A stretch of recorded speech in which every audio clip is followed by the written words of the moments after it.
Welcome, everybody, in Cyberland to our meeting. Hopefully this will go well. This is a bit of an experiment, so please have some patience.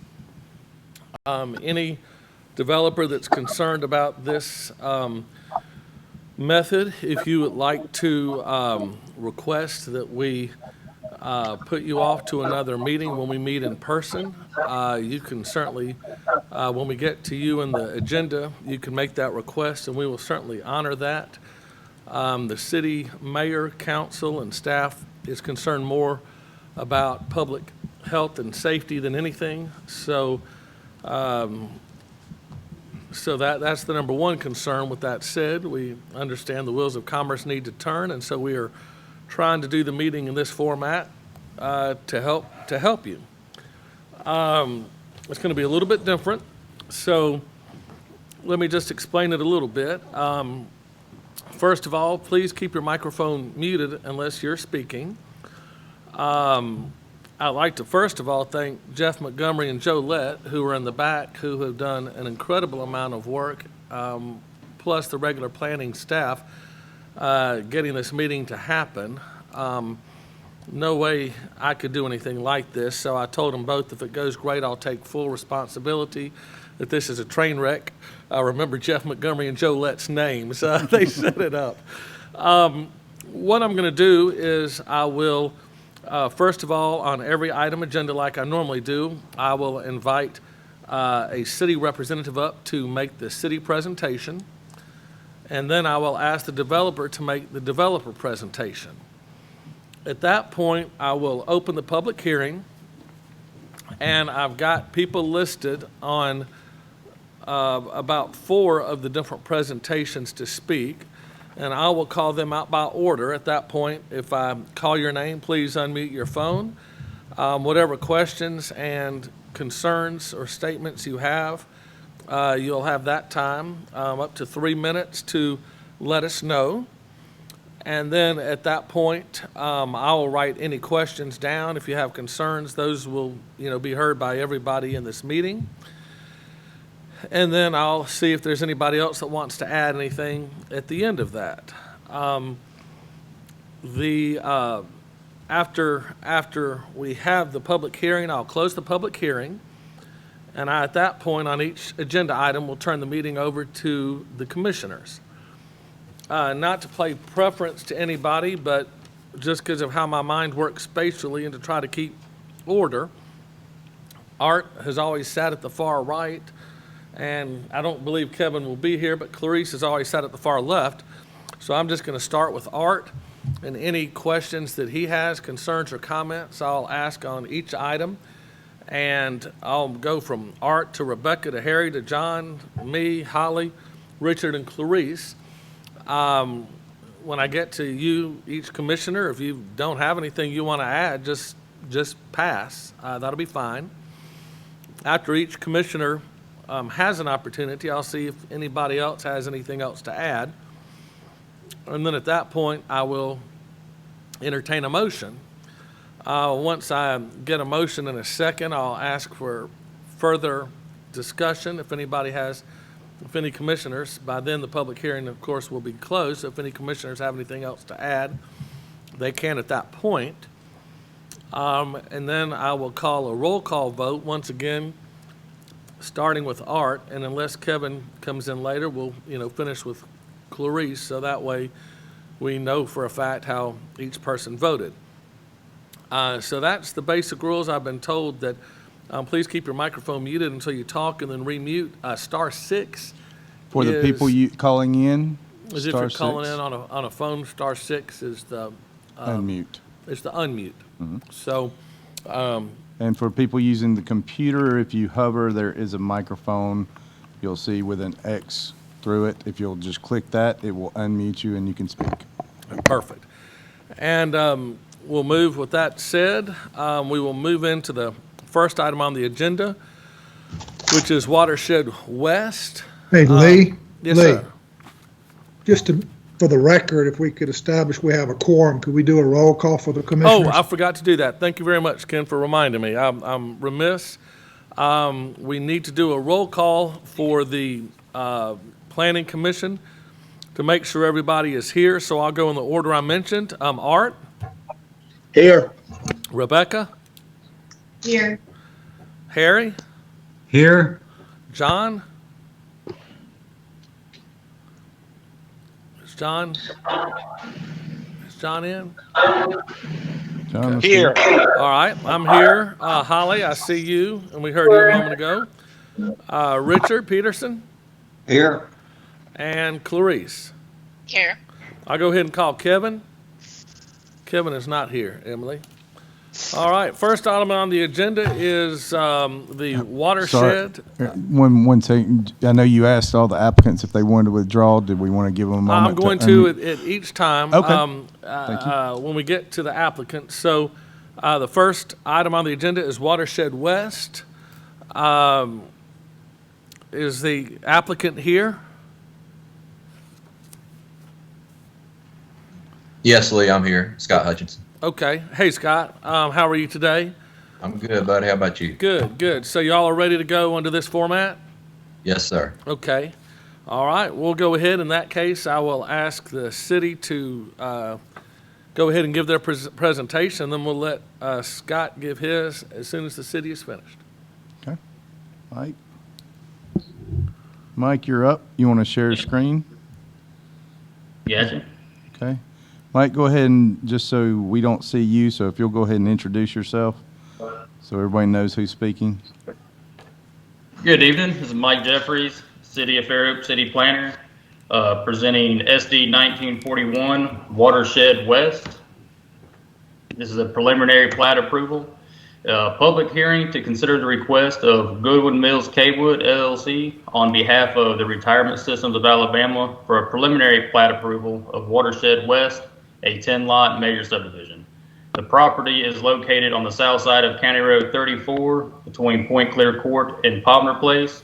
Subject property is 7.23 acres with the smallest lot 15,452 square feet and the largest lot 31,903 square feet. On the left is the aerial image showing the zoning of the property. To the north, you can see there is R1 planned unit development. To the east is the TR district zoning. And to the south and to the west is unzoned property. And on the right side is an aerial with the subject property outlined in white. The slide on your screen now is showing the tree survey. The trees shown in X's are trees that will be removed due to where the location of the road is. This is a copy of the proposed plat showing the 10 lots with the road ending at lot 10. Common area is in the middle of your screen. Just for reference, everybody, the north arrow is pointing to the right of your screen. It is not up and down on the page. Some of the site data, which we've already gone over, point out that it's in Baldwin County's District 17 and is currently unzoned with the unzoned zoning requirements of 30-foot rear setback, 10-foot side setback, and 30-foot front setback.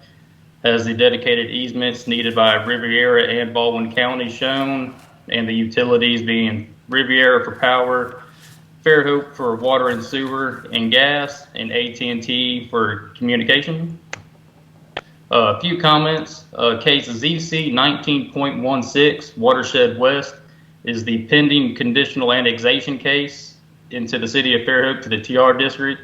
The proposed subdivision that we're hearing tonight, 19.41, it meets the requirements for a subdivision in Fairhope's planning jurisdiction and exceeds what would be the requirements if the subject property was rezoned to the requested TR district. So the bearing on this case has nothing to do with the zoning change case 19.16. Another note, the subject property was subdivided in 2006 via SD 06.08. There was an approval of that with a waiver from the stormwater standards that was approved stating drainage calculations and plans be provided at the time that each parcel is divided or subdivided. Drainage is handled on-site and travels across the RSA-owned properties until discharged into Mobile Bay. 100% of the stormwater discharge will be routed through a bioretention pond prior to discharge. The stormwater will be processed by other LID techniques providing greater than the required 80% TSS removal. And finally, 10% green space is required and determined by the net density of the entire site. Currently, 14.2% of green space is being provided. The recommendation, staff's review of case number SD 19.41 is based upon a thorough analysis of the City of Fairhope subdivision regulations. Staff has determined that case 1941 is in compliance with the technical standards contained within the City of Fairhope subdivision regulations as more fully described in Article 5, Section B.2, the approval standards, as indicated in the staff report. If it is the pleasure of the City of Fairhope's Planning Commission to approve case number SD 19.41, staff recommends the following conditions of approval. One is to furnish via follow-up correspondence a revised stormwater operations and maintenance plan and agreement reflecting inspections are every 5th year after submittal of the first inspection report. Condition number 2 is the applicant shall address comments from the Baldwin County Planning and Zoning and Baldwin County Highway Department and provide documentation from Baldwin County that those comments have been satisfied prior to application for final plat approval. In addition, the following items are required to coordinate Baldwin County and the City of Fairhope subdivision requirements. Revise the sanitary sewer plans and profiles to reflect sewer placed in the right-of-way and not under the road.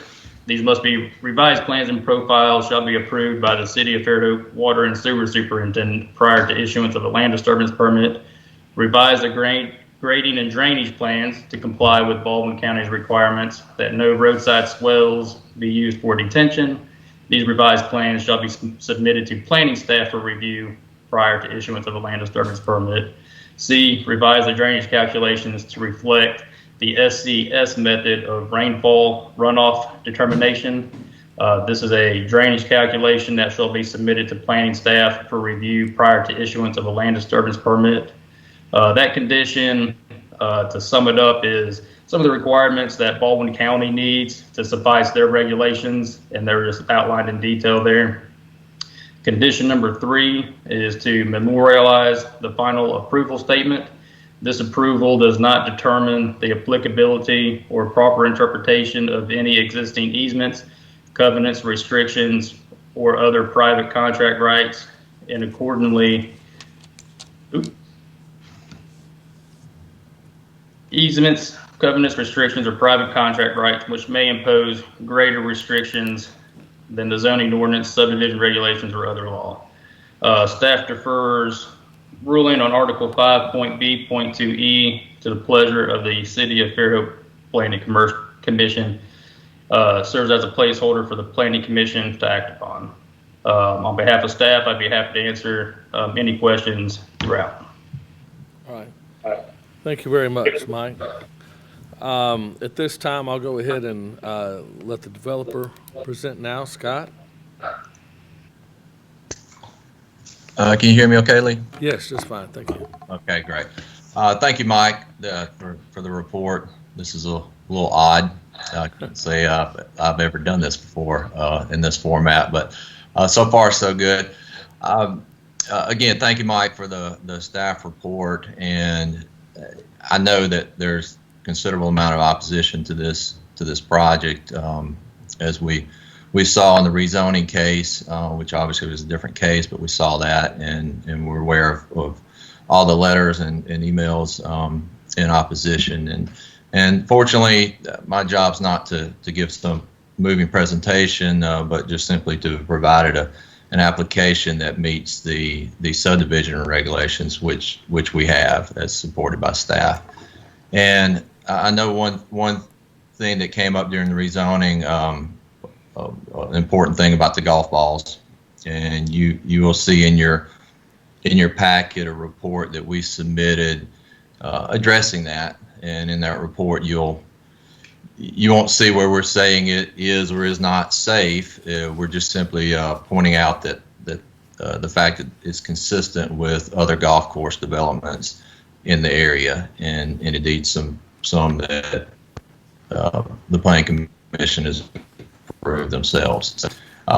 Again, as Mike pointed out, this application is not the same as a rezoning.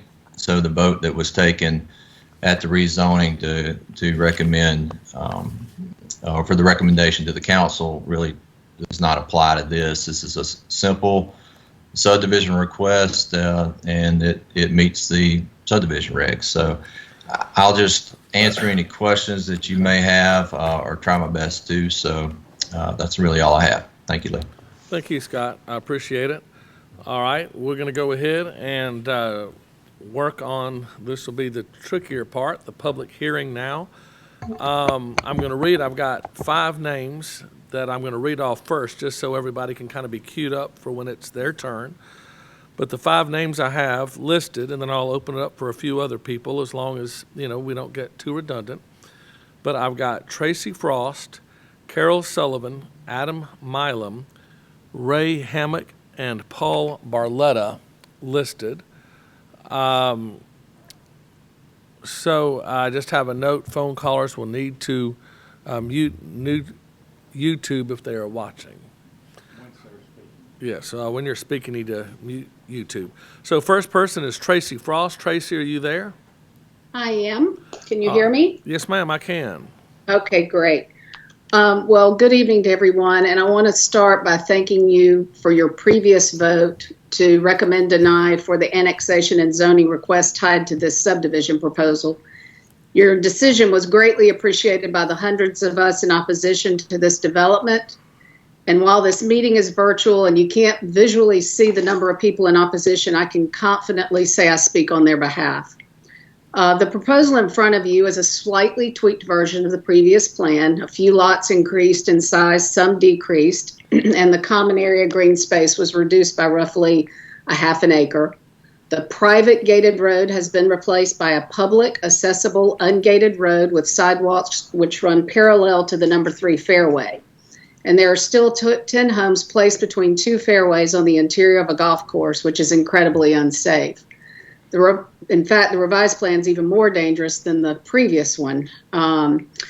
You've been provided some comparisons to attempt to negate the safety concerns. However, the comparisons are like comparing apples and oranges. While both are fruit, they're very different, and these comparisons are the same. They're all golf courses, but they're very different.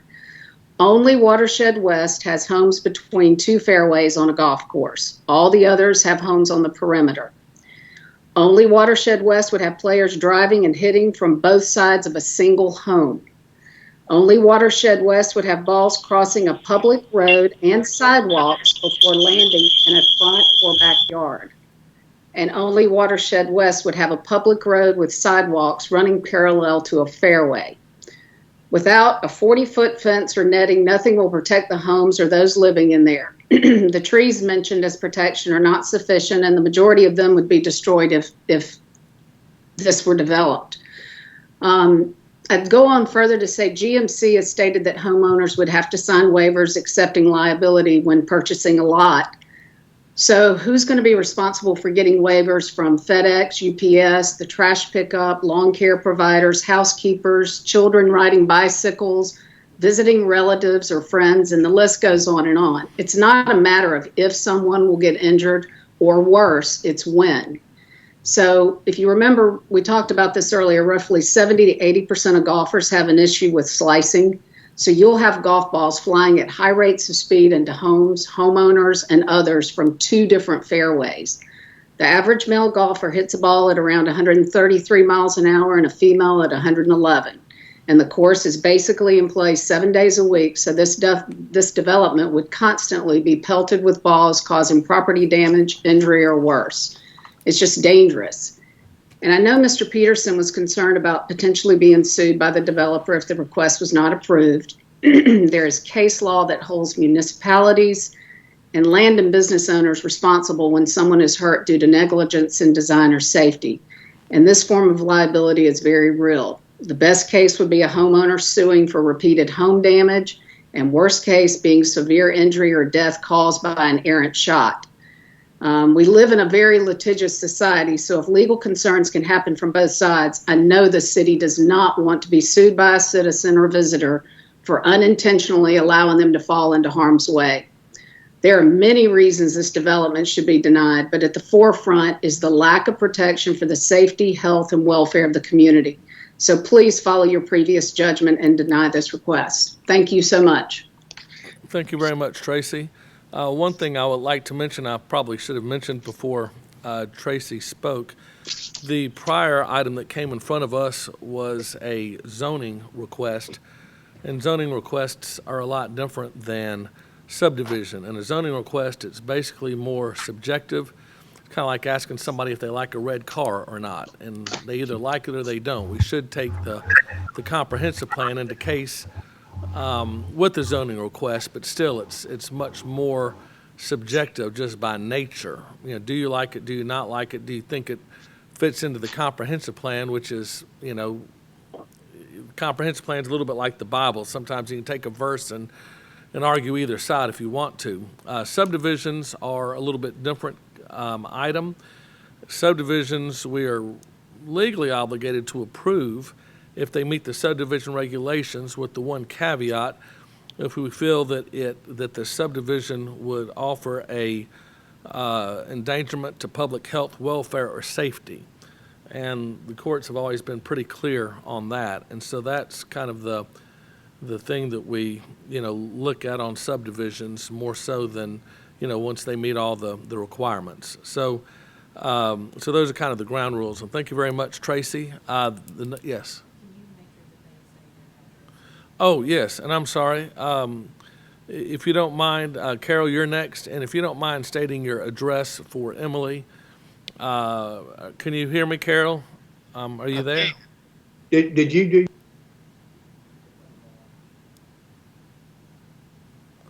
All right, Carol. Yeah, Carol, are you there? Carol, unmute that.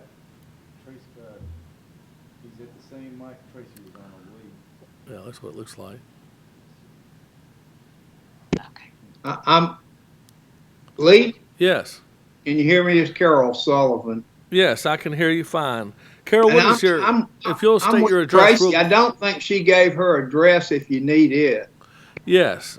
We've got Tracy's, but if you'll give your address for the record, please. Okay. This is Carol Sullivan. I reside with my wife at 513 Owl's Nest Place, Fairhope. I am a Lakewood member, a golfer, and an attorney. And I want to thank Chairman Turner and the members of the P&Z for your service, particularly this evening during these challenging times.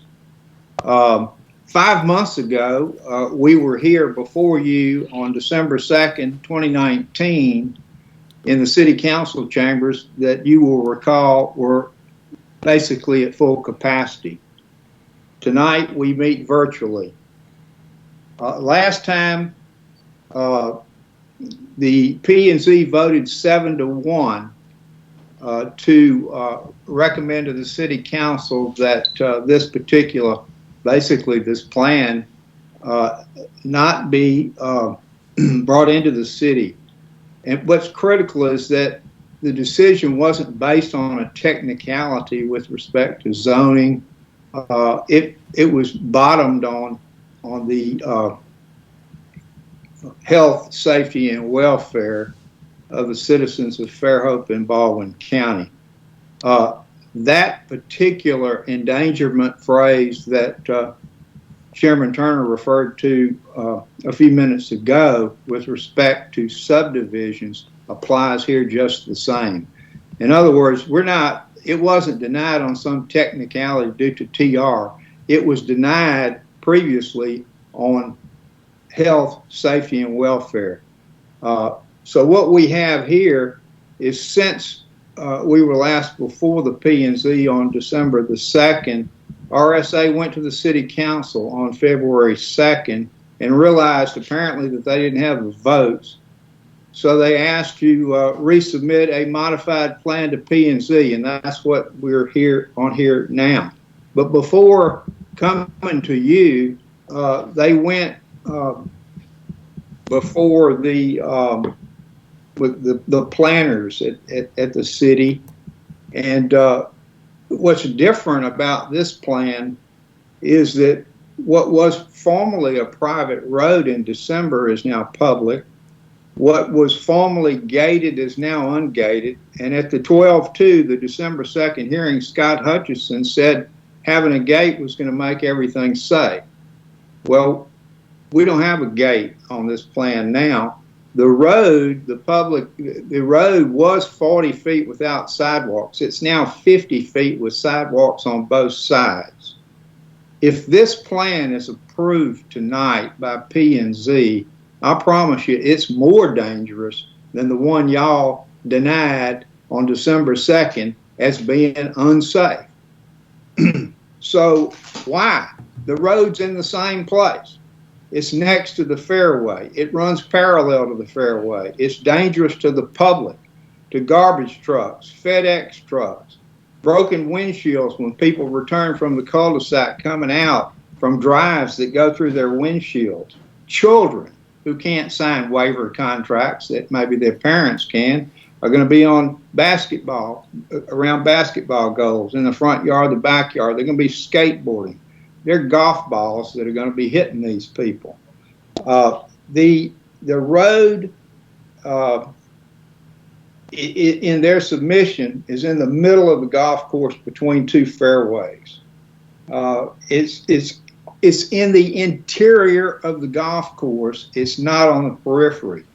And Mr. Hutchinson referred to their submission and trying to allay your safety concerns back in December. They submitted a paper dated March 16, 2020. They say the homeowner assumes the risk, but never did they answer the question about visitors, children, and the public that are coming into that road that's right next to number 3 fairway. It hadn't changed. I went out once I got it to Quail Creek to see what they're trying to tell y'all is comparable on Hemlock Drive, hole number 12 in the Firethorn subdivision. That particular road is just as parallel as it can be. But the difference between that road and this road is the houses are next to the fairway and the road's on the other side. None of these courses that they, Quail Creek, Lake Forest, and Rock Creek, and Dogwood number 7, there is no road to the fairway there is no road running parallel to the fairway between the fairway and the houses. And that's what we got here. The road is on the other side of the houses.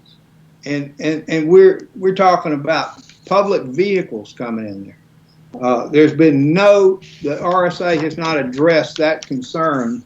And I know of no hole in Baldwin County or Alabama for that matter, where a road runs parallel to the fairway between the fairway and the houses.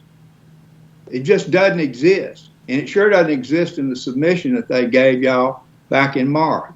The 50-foot road is where the accidents, they're surely going to happen.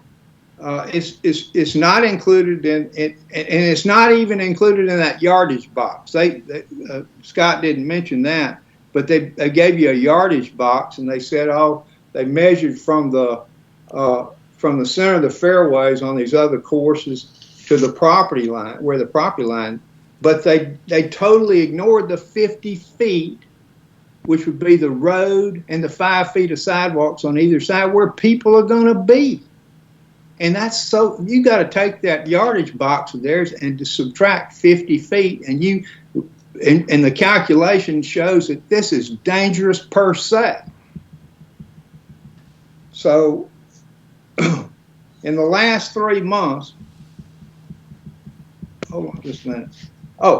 The last thing they say in their submission was that the RSA ends it by saying trees will somehow deflect bad shots on 2 and 3 and make things safe. Now that, I'm going to tell you, to me, that is bordering on bizarre, because they're going to be cutting down trees, the developer, and then the ones they don't cut down, the homeowners are going to cut down, and the ones that are left standing, the foundation and the construction is going to kill the roots. So I don't know what they're talking about, but if we got to rely on trees to absolve safety, we're in real trouble.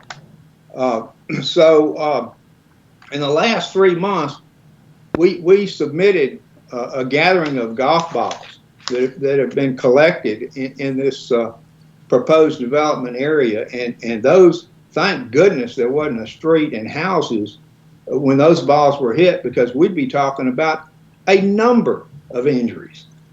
So, and I know there's some concern about doing the right thing here, and concerns about litigation and that sort of thing. And Tracy alluded to the injured party and the fact that municipalities, consulting engineers, engineers who are retained by the developer, who should understand the dangers of this, their exposure on that side of it, to me, is a lot more greater than their exposure on the side of denying this thing.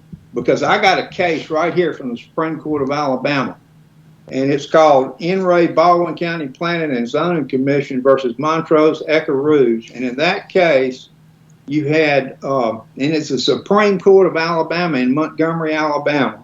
You had 8 a lot subdivision, 7.98 acres. Here you got 7.23 acres. So the developed property was almost identical in acreage. On and near Mobile Bay up Montrose, the Baldwin County P&Z went out there and did the right thing, and they denied that plat. And they did it on this basis. There was no technical, all the technicalities were met, but they denied it on health, safety, and welfare.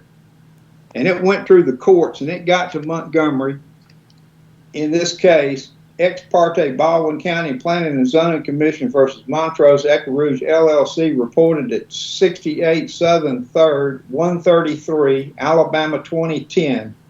And basically what they said there, if you do it on the basis of health, safety, and welfare, and you got a good basis for it, just like you'd have here, we're going to affirm you. And they did.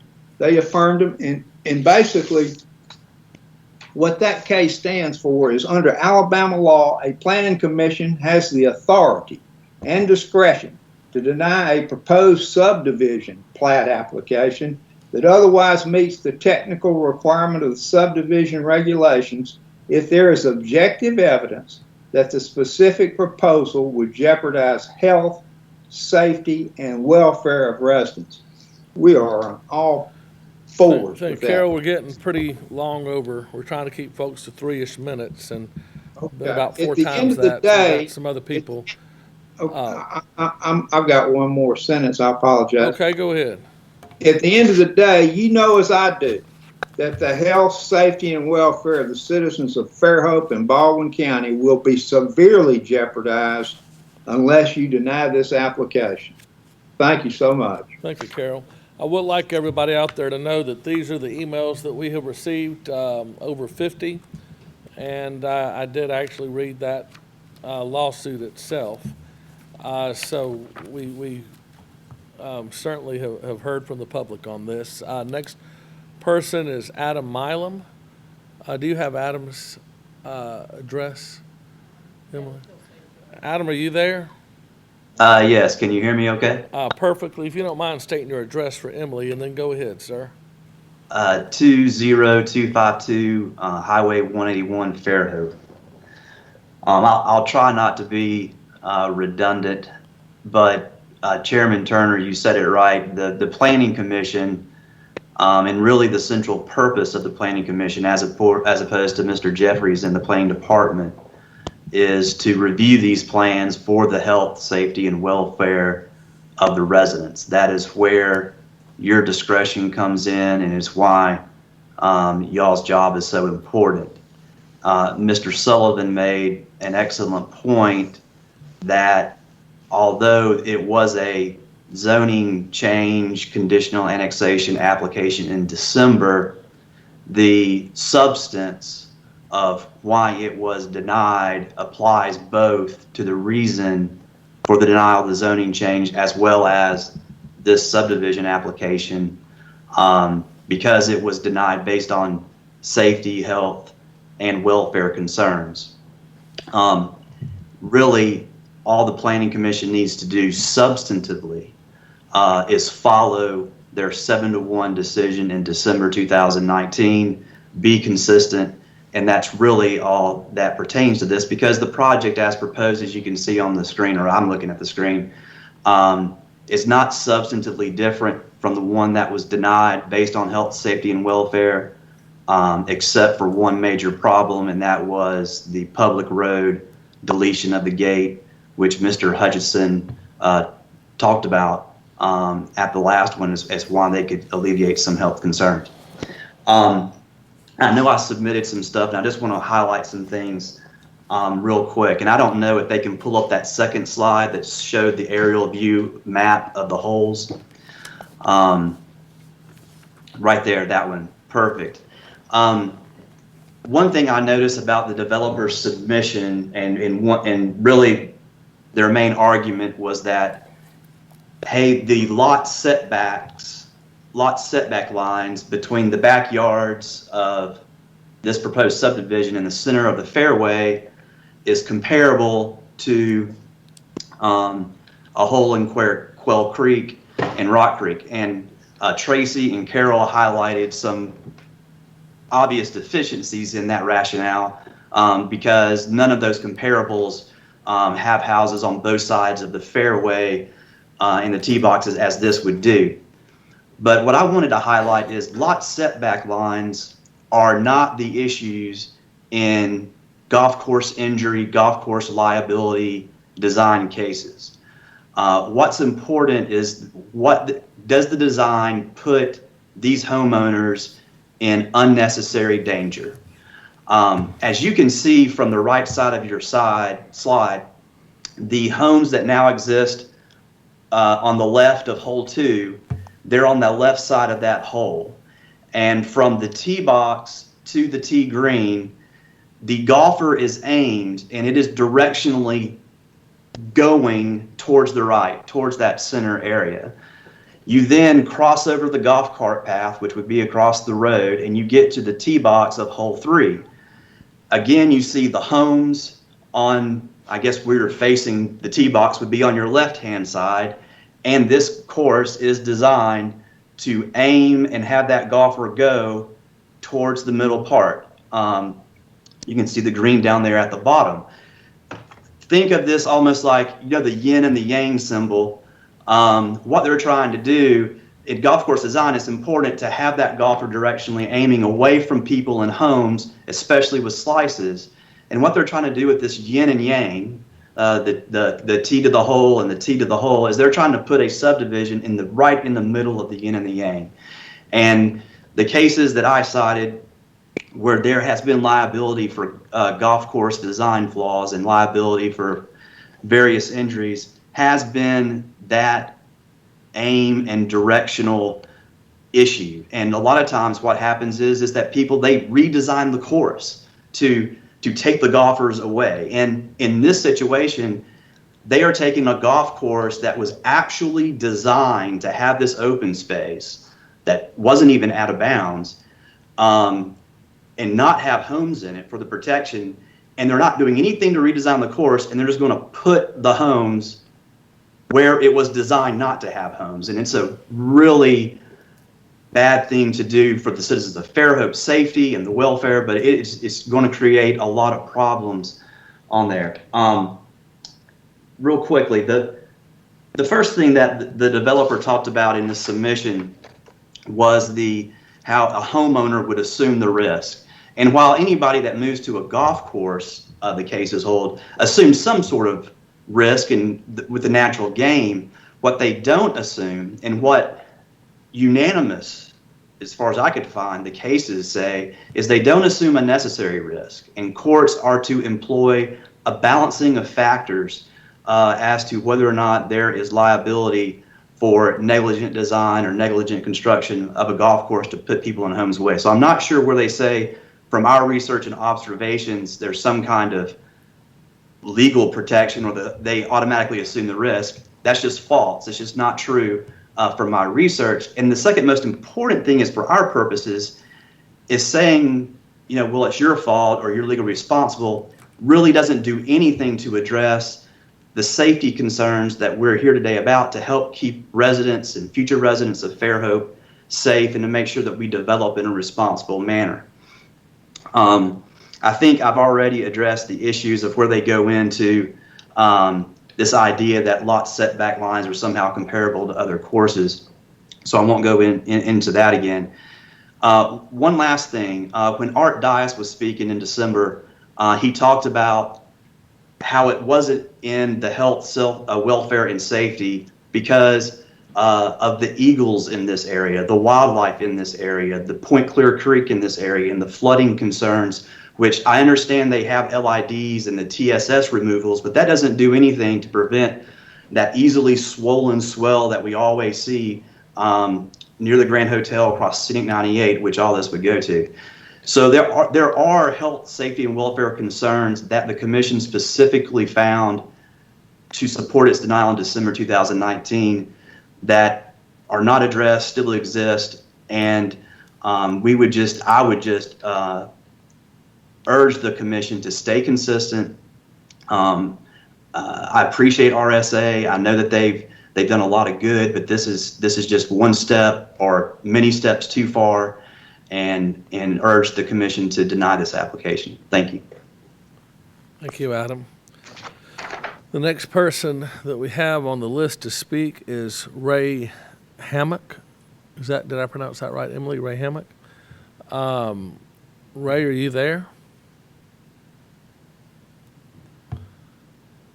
Ray Hammock, if you're listening and can unmute, it's your chance at this point. Do you see him on there? I don't see Ray by name, but Ray, if you're dialing in from a phone, if you will press *6 on your phone, it should unmute you. Can you hear me? Yes, sir. Yes, sir. Ray, that's Ray you? Hammock. Good. If you don't mind, state for Emily your address, and we can hear you, sir. Ray Hammock, 525 Owl's Nest Place. I'm president of the Watershed Homeowners Association. I will give you back some time because I just want to affirm everything that has been said by the previous three speakers. However, they have talked about the negative impacts on safety, health, and welfare of the citizens of Fairhope. My only question and concern at this point would be, how does it benefit the health, safety, and welfare of the citizens of Fairhope to provide services for a piece of property that remains in the county? I want to thank you guys for making the effort to have this virtual meeting today, and I want you to continue to vote no in approving this. Thank you. Thank you very much, Mr. Hammock. The final person that I have on my list to speak today is Paul Barletta. Paul, are you there? Yes, I am. I'm speaker and camera. Use Teams all day long at work. So all right, and Paul, really... if you don't mind, for Emily, Yeah. state your address, please, sir, and then whatever comments you have. Thank you, Chairman. 119 Mulberry Lane in Fairhope, Alabama, 36532. So I live in the colony at the Battles Trace. I'm on RSA developed property. I like my house. Been here several years. I am an engineer, and I've been on a zoning board of adjustment in another state before I moved to Alabama. So I understand the pressure and the legalities of what the Planning Commission is having to deal with here, and why you have to, normally approve 90-something% of the subdivisions that come to you. But I do think the chairman's comments were very true about some subjectivity and thinking of the comprehensive plan overall in mind. So I won't go back over all the safety concerns that have already been well documented and said and written in. I do have to make one quick comment. As I watch trees around here going down like crazy on all the RSA property and later by my neighbors, I can tell you that the picture you see will never, ever be only those trees that were knocked out. when you do construction, the stress is going to kill a lot of them. They're going to die, and they're going to have to come down. So I totally disagree with the way they'll be able to save them. They tried. They saved them around my house. I get that. But in reality, over time, they're not there anymore.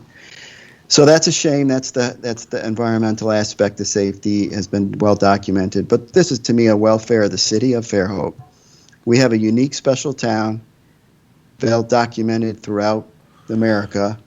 And if we're going to squeeze 10 houses into every little piece of property we can find going down the road and squeeze them into 2 holes of a golf course, as already been enumerated, is a very odd situation, then I don't think the commission is really keeping the big picture, the comprehensive welfare of the city of Fairhope, the uniqueness of the town, the beauty and nature that we have around this city in mind. So I would say that even though you have some legal obligations, you do have quite firm grounds looking at safety, looking at environmental, looking at liability, and especially the welfare clause of not really being the right thing for this city to do.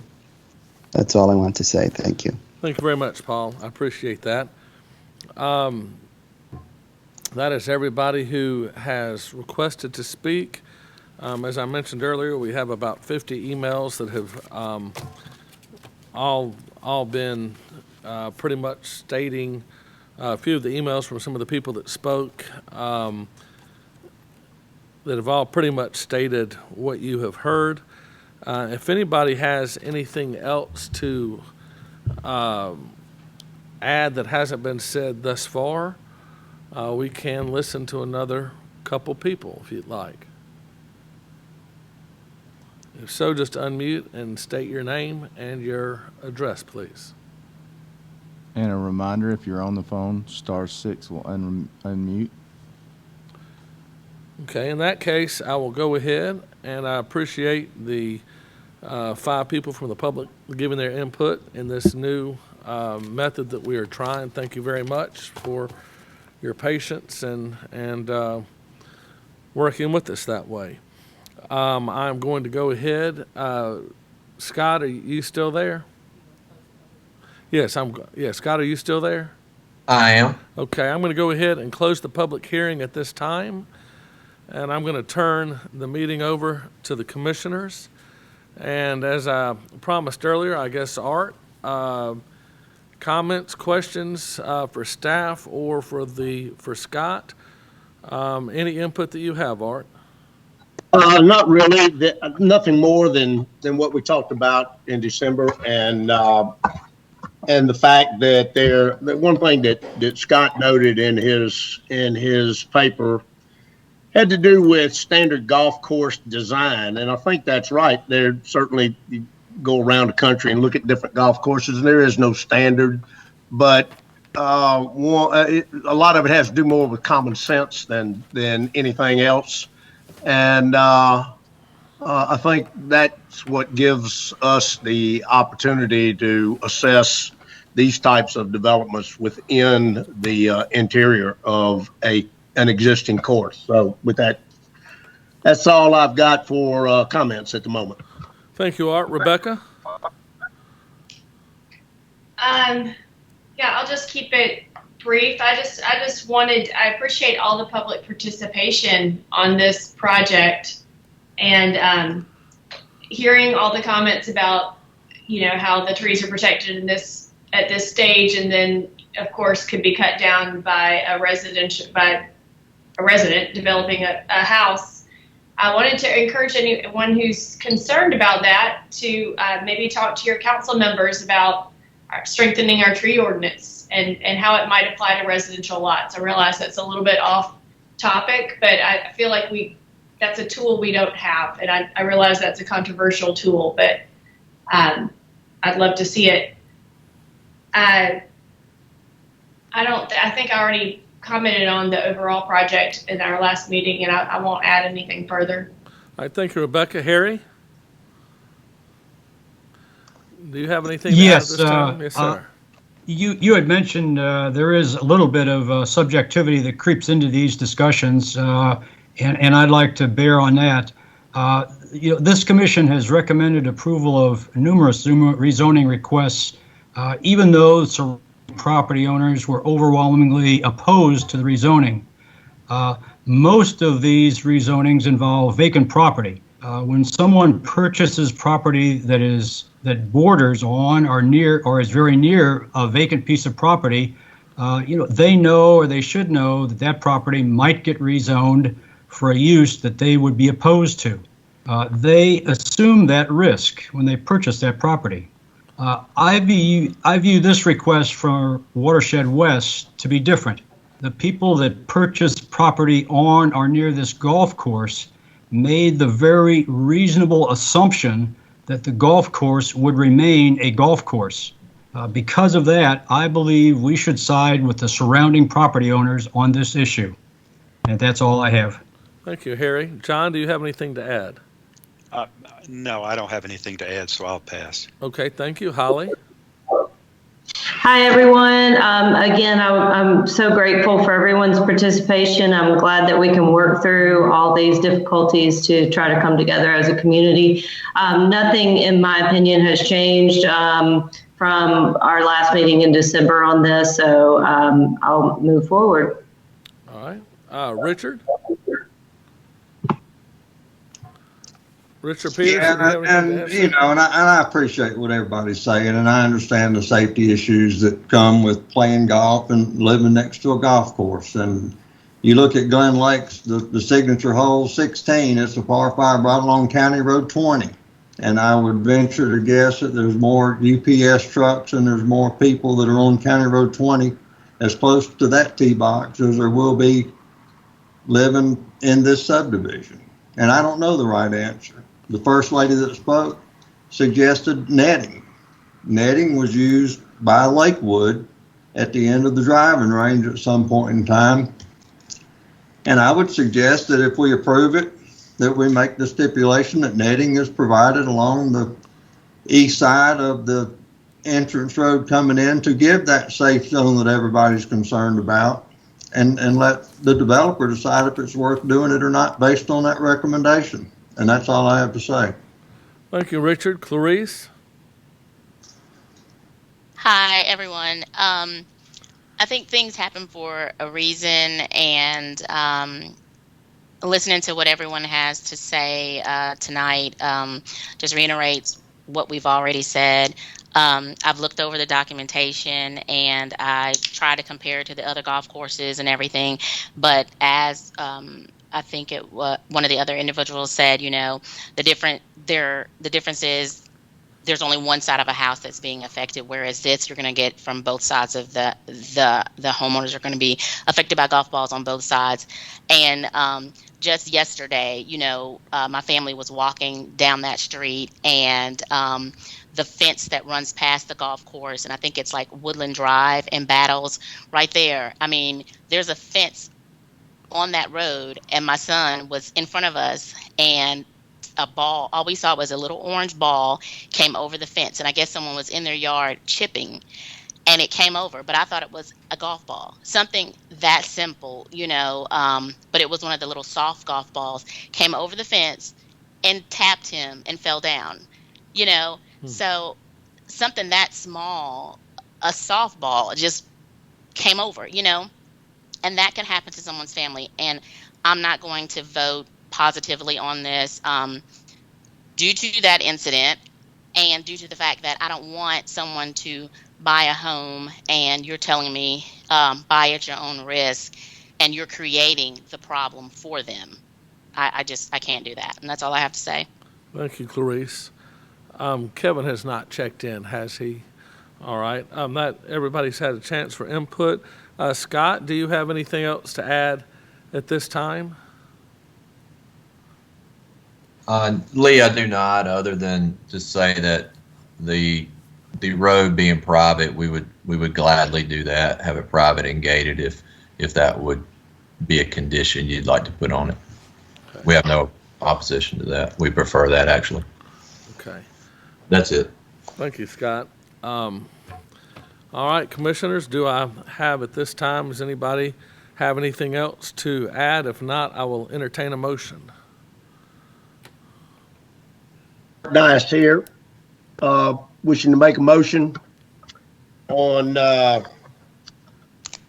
case number SD 19.41 Watershed West. Your verbiage additionally, before I make my motion, everyone talks about the golfers and the residents.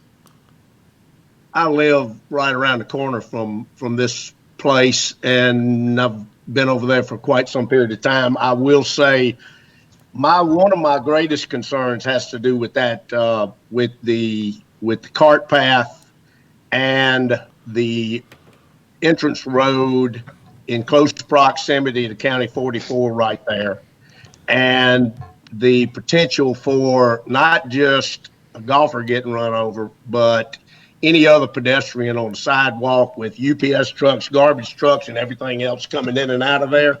To me, that's probably more significant than the issue associated with the golfers and the golf balls. I do have a nice slice too, so I know that, and I've been in those woods many, many times. But I will say that this just doesn't fit the game to me, and therefore I would make a motion that we deny the subdivision. I have a motion to deny. Do I have a second?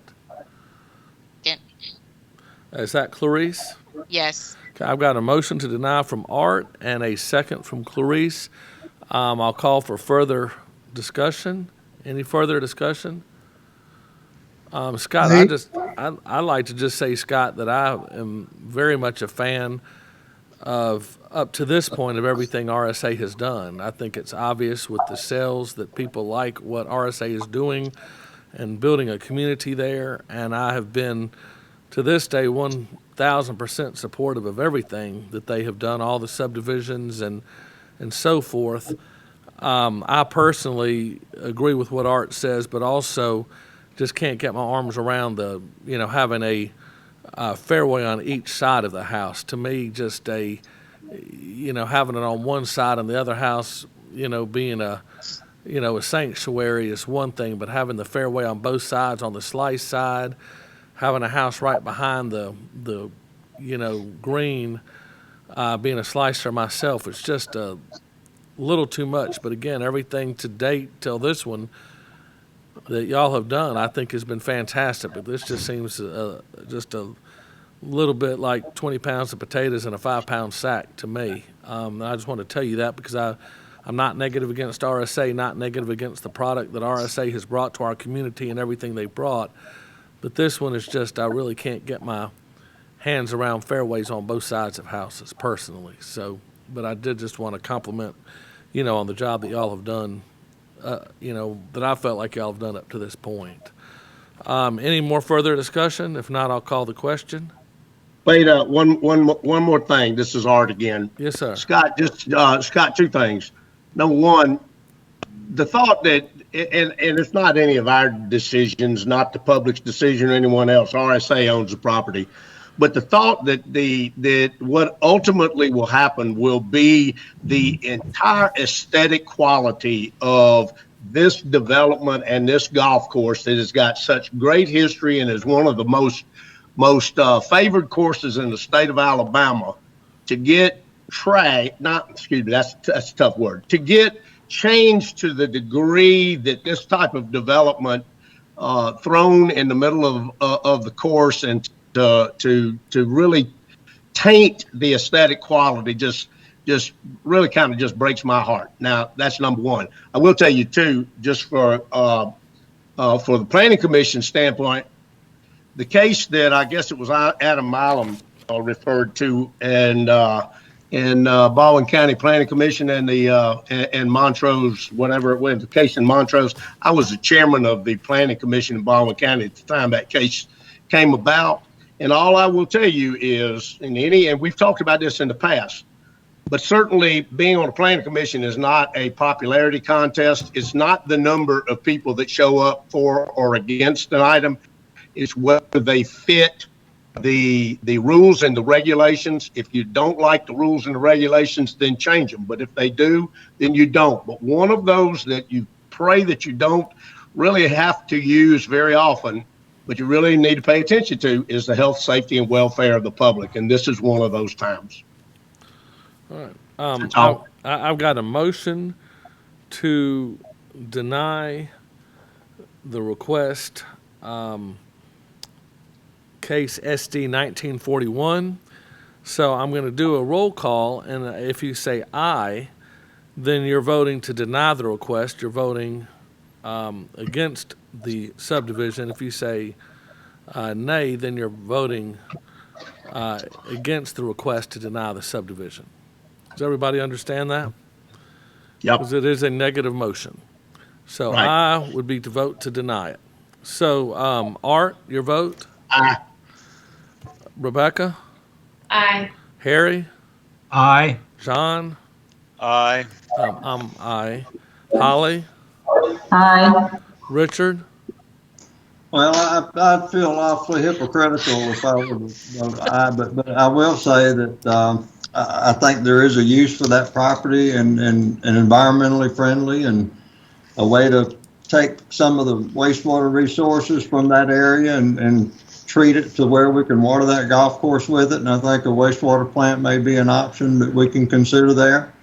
And with that, though, and listening to all the people just like you come to each of these meetings, that come to every meeting before this, that have a health, safety, and welfare issue with the subdivision that's going beside them, I don't know how to draw that line to make this any more spectacular in terms of denying something than what we haven't done in the past. So I'm voting nay. All right. Clarice? I'm going to vote aye. Aye. All right. So, Emily, I have 1, 2, 3, 4, 5, 6, 7 to 1 that the motion to deny carries. Is that correct? All right. That is correct. Thank you very much. We will now, without further ado, move on to the second item on our agenda, SD 20.14. That will be presented by Carla Davis, please. Good evening, everyone. Can you hear me? Okay. I'm sorry. We can I'm hear Carla you. Davis. I am a planner here at the City of Fairhope, and I'm here to present case SD 20.14 J&J Farm Subdivision. This is a 2-lot minor subdivision. All right. Okay. Just for the sake of time, I'm going to summarize and paraphrase some of the report. Here again, this is a 2-lot minor subdivision. The property is located on the north side of Champion Road, just west of Old Pierce Road. The total acreage is approximately 3.69. The proposed lot 1 is approximately 1.88 acres and has an existing dwelling on the property. And the proposed lot 2 is approximately 1.82 acres. And at this time, there are no current building permits for that lot. To the left, we have an image of a zoning map with the subject property identified, as well as to the right, there's an aerial map of the subject property identified. Comments. The subdivision basically meets all of the subdivision regulation requirements with the exception of the placement of sidewalks along the property. The preliminary plat depicts a 15-foot drainage, utility, and sidewalk easement. However, the applicant still must request a sidewalk waiver. Additional comments. Waiver standards. Sidewalk waivers may be granted where the Planning Commission finds that conditions in accordance with Article 6, Section D regarding sidewalks exist and are met. Again, there's no hardship associated with the waiver request. However, there are no nearby sidewalks in the vicinity, and the applicant is proposing to allow a 15-foot sidewalk easement. Thus, a sidewalk can be constructed in the future if needed. Again, staff has 6 required criteria regarding sidewalks, and sidewalks have been met or are not applicable. Thank you. Is that it, Carla? Yep. Recommendations of approval of SD 20.14 conditional upon the following: the approval of a sidewalk waiver by the Planning Commission and the showing of the pedestrian easement on the plat. That would be that 15-foot easement for the future construction of a sidewalk if needed. Awesome. Thank you. All right. Is there anyone here on behalf of Geosurveying? David Schumer. I'm here representing the applicant if you have any questions. Okay. Do you have anything to add, David? This is an exception for the county. It's as a family division, and this is just requesting approval. It's pretty straightforward. There's no sidewalk, for miles, so we've requested the waiver, and the owners nobody has any issues with adding the easement for any future sidewalk. All right, perfect. Thank you. In that case, David, if you'll stay on, I'll go ahead and open the public hearing. Nobody is listed to speak. If anybody would like to speak to this item, please unmute and come into the meeting right now.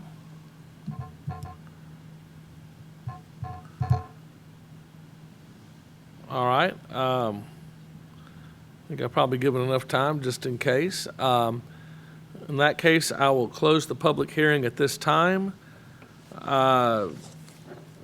Commissioners, I'm not going to do a roll call on this one, but any commissioners, does anybody have anything any questions or concerns that they'd like to bring up at this time on SD 20.14?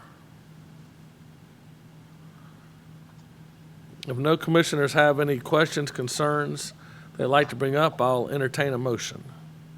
This is Art again, Mr. Chairman, with a motion SD 20.14 J&J Farm subdivision. I move we approve subject staff recommendations. I've got a motion from Art to approve. Do I have a second? No, second. Okay, no idea who that was. Was that Harry? Heard Richard. Just about everybody. I was one of them. Okay, Richard, we'll put you down as the second. Even though I don't know, whenever you make a motion, stuff goes haywire. So, but no, I'll go ahead. Richard Peterson is the second. Is there any further discussion? With no further discussion, all in favor to approve SD 20.14, subject to staff recommendation, say aye.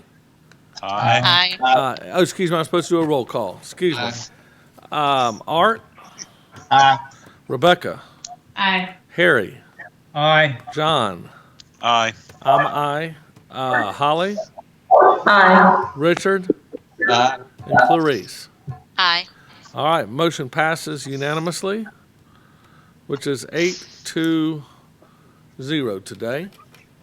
All right, next item on the agenda is SD 20.15, and the staff presenter on that is Samara Wally. Okay, can everyone hear me? I can. Okay. So this is SD 20.15. Again, I am Samara Wally. This is a 4-lot minor subdivision. The title is The Summit. This is a public hearing to consider the request of Ronald Garwish and Dina Stratton for plat approval of The Summit, a 4-lot minor subdivision. The property is approximately 19.35 acres and is located on the east side of Young Street across from Kirkman Lane. Here we have the subject site. I do want to emphasize that this property is unzoned. This is the aerial view. And here's our site plan. The subject property is located in Fairhope's ETJ. At this time, there is no proposal for any construction or development on this site. This is just a simple 4-lot subdivision. Concerning stormwater runoff, there are existing flow patterns that will be changed. There are no existing flow patterns that will be changed. There are existing sidewalks illustrated along Young Street. There is an existing residence located on Lot 2. A 40-foot drainage easement runs diagonally across Lot 3 and 4, and it should also be noted that the proposed Lot 4 extends to Ingleside Drive. Also, on the initial plat, there was standing water that was noted on the proposed Lot 1. However, a wetland delineation or wetland study was done, and it was determined that there was no evidence of wetlands present on the site. Staff has recommended approval of SG 2015. And that is all that I have. Thank you very much, Samara. This I see is Geo surveying again. David, is that you? Yep, still here on this one. This one's still pretty straightforward. I believe we've answered all of the city's questions, and I can answer any other ones if the Planning Commission has any. Okay, I'll go ahead and open the public hearing, and I do have a couple people listed to speak on this, and then I'll close the public hearing, turn it over to the commissioners, and see if we have any more questions for you at that time, David. Thank you. Okay. All right, I'll go ahead and open the public hearing at this time. I have the first person listed to speak is Andrea Smith. Andrea, if you would be kind enough to state your address, and then go ahead. Are you there, Andrea?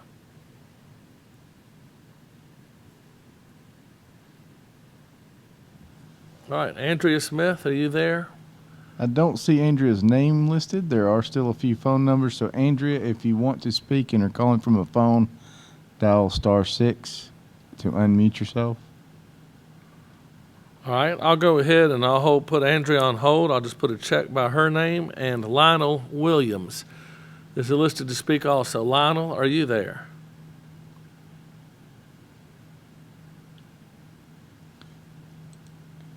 Lionel, you're muted. Jeff, I can't unmute Mr. Williams. Can you?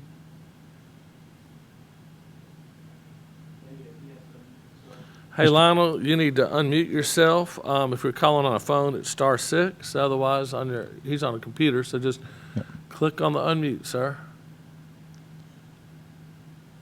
Mr. Williams, that looks like a microphone. Okay, there you go. Yeah, can you hear me now? Yes, sir, we can. If you'll state your address for Emily, please, sir. Okay, my name is Lionel Williams. My property is located at 7627 Twin Beach Road in Fairhope. What was that address one more time, sir? 7627 Twin Beach Road, Fairhope, Thank you, Alabama. sir. Oh, gee, I can't hear. All right, you've got the floor. What are your concerns or questions? Yeah, let me get some sound up here. Can't. Okay. Okay, my concern is you've got the floor. What are your concerns or questions? Okay, my concerns are. Let me get some sound up here, man. Mr. Williams, Mr. Williams, if you have YouTube playing in the background watching this, if you wouldn't mind, pause that or mute that one, please. Okay, all right, stand by. Okay, let me get that. All right, can you hear me? Can you hear me now? Yes, sir, Yes, sir. perfectly. Thank you. Okay, thank you. Sorry about that. We just don't like hearing ourselves because we think, and I always think I sound like, John Wayne when I speak, and then when I hear what I really sound like, it's embarrassing. Okay. My concern is, as far as this meeting go, I received a letter on April 20th. Well, the letter was dated. I received a letter on April 27th, and we had 3 business days to reply to the Planning Commission. And I requested that the meeting be rescheduled to June 1st, 2020, to allow the residents sufficient time to respond to the Planning Commission, in this matter, And the next item I'm concerned about is on the back of my property there's that easement. And I guess the person just mentioned that the easement was part of Lot 4. And we are concerned that there should not be any interference or interruption as far as this easement, because it's a road that's for ingress and egress, from the 3 lots we have there.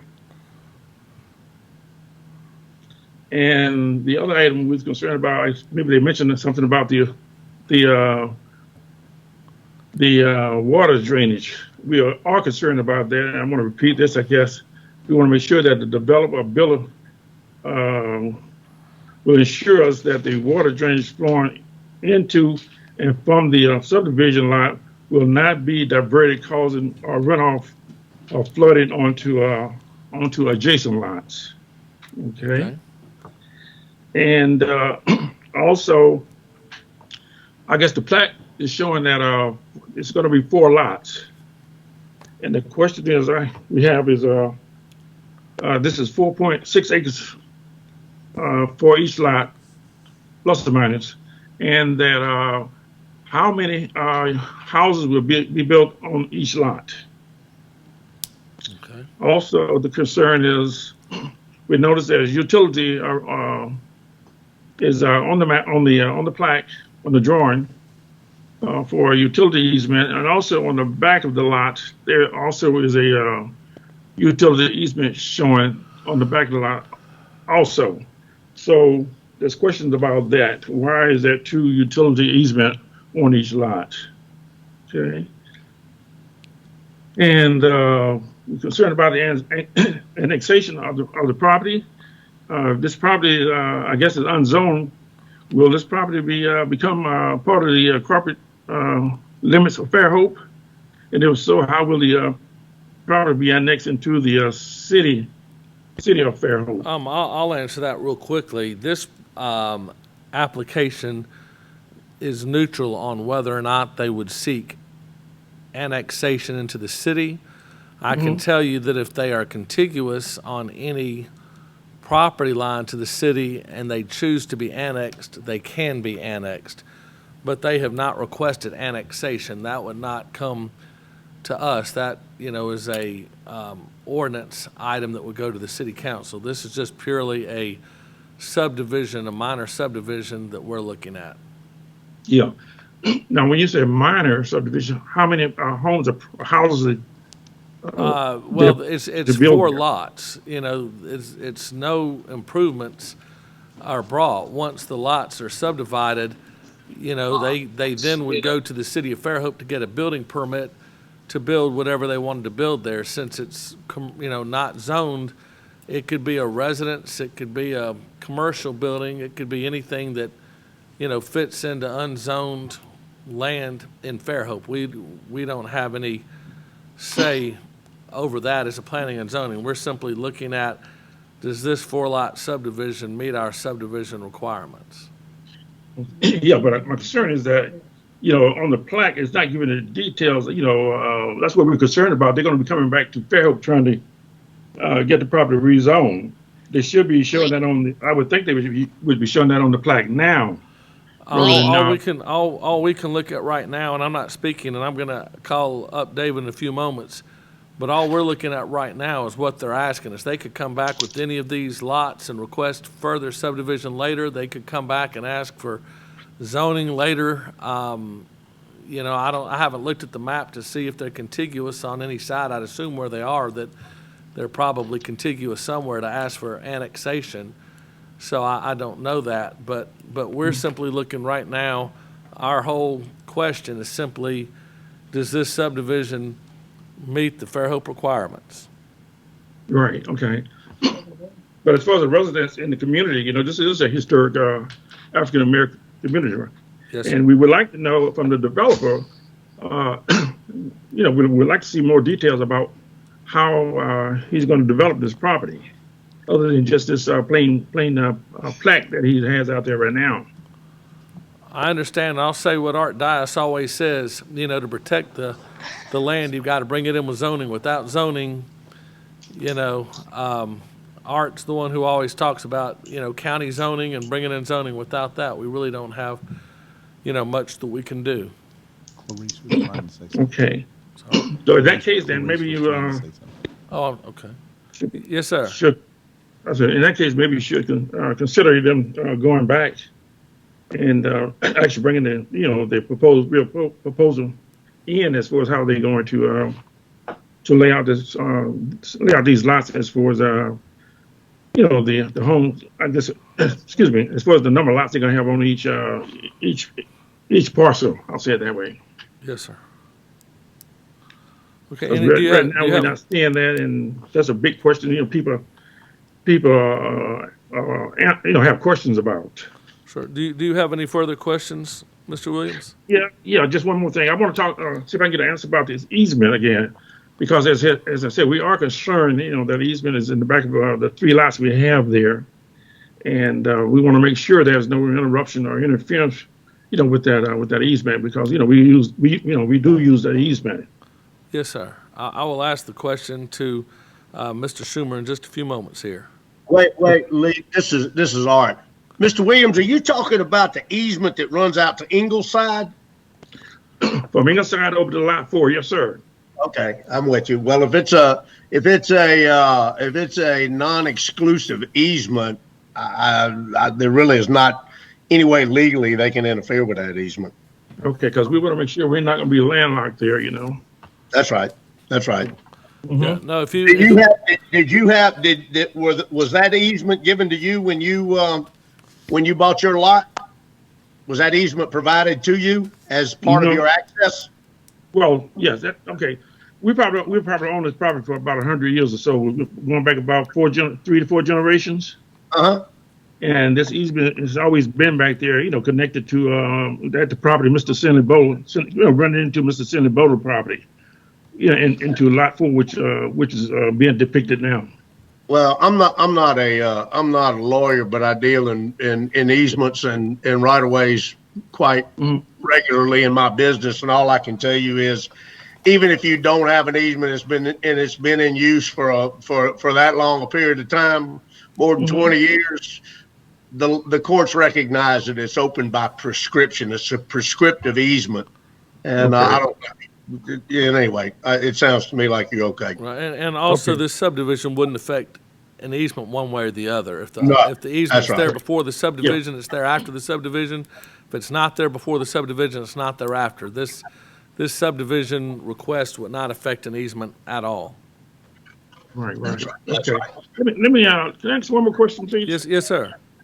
Will there be a detention or retention pond for water drainage located on this property for the subdivision? On a 4-lot minor subdivision, there are no improvements presented. When they go to get their building permits for whatever they would, whoever ends up with ownership of these different lots, when the day is done, whether they build a private residence or a commercial building, that would have to do with the city of Fairhope's building codes as to how much water retention would be required. Right. Okay.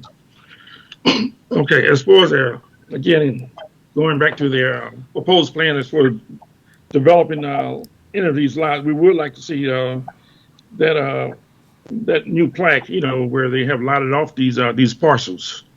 If you all can put that in the record, All right.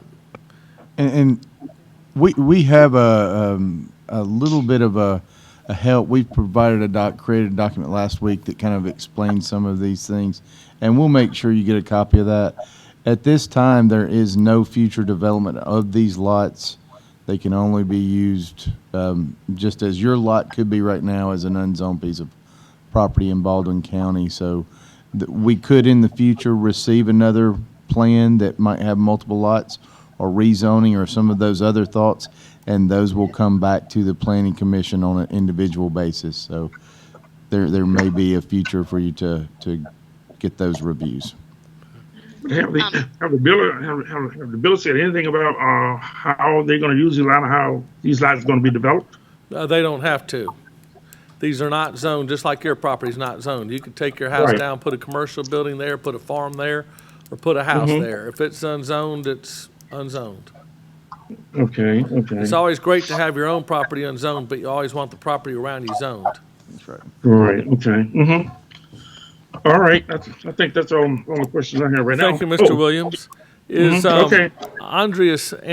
Andrea Smith, is she available? She was listed here to speak. I wanted to give her a chance. Mr. Chairman, I did want to note that she did submit a letter in writing. Yes, and we do have a few letters that all the commissioners have gotten. In that case, would anybody else wish to speak to this item? If so, you can announce yourself and your address at this point, please. If not, I'm going to go ahead and close the public hearing. Yes, I'm sorry. Hello? My name is Grace Pettis, 48 Cottage Drive. Grace Pettit? Pettis, Petties. Right. And Ms. Pettis, what is your address? 48 Cottage Drive. 48 Cottage Drive. Yes, ma'am. Okay, my lot is right next door to lot 4. And like Mr. Williams was saying, right now you're saying we're unzoned. Yes, ma'am. And so this person can come in later, because we've been following along in the meeting the entire time. Like this Quail Creek thing, he had 7 point so many acres. There's a total of almost 20 acres in these 4 lots. Yes, so you're roughly saying that this person can put in estimate of anywhere between over 10 houses on each one of these lots. I did not say that. No, ma'am. I said I said he can put whatever is allowed on unzoned, the same that you could put on your property. He could come back and subdivide this again, but I'm just saying that on unzoned land, you just have the, whatever, restrictions are for unzoned land. He could put commercial, residential, or multifamily there based upon whatever the city regulations say, but we're not looking at that at this time. We're simply looking at dividing one almost 20-acre parcel into 4 almost 5-acre parcels. So, Lee, just to I think it would be useful to clarify, for someone to do that, they would have to come back to us and subdivide it again. No, depending on what they want to do. If they want to go to multifamily, they might come back to us, or they might not, depending on whether or not it triggers a MOP. If they want to put a commercial building there, like a Dollar General, like the current Dollar General never came to us, they just go to Eric. So some things would have to come back to us, some things wouldn't, depending on RV park. Whether they, trip a multi-occupancy or whatever. But at this point, ma'am, we just know that they want to take 20 acres and make it into 4 or 5 acres, basically. And that's what we're looking at today. Okay. Is there anything else, Ms. Pettis?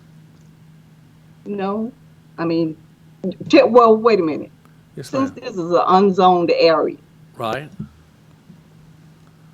I want to make sure I'm clear on this. It's unzoned, so it could be commercial or homes.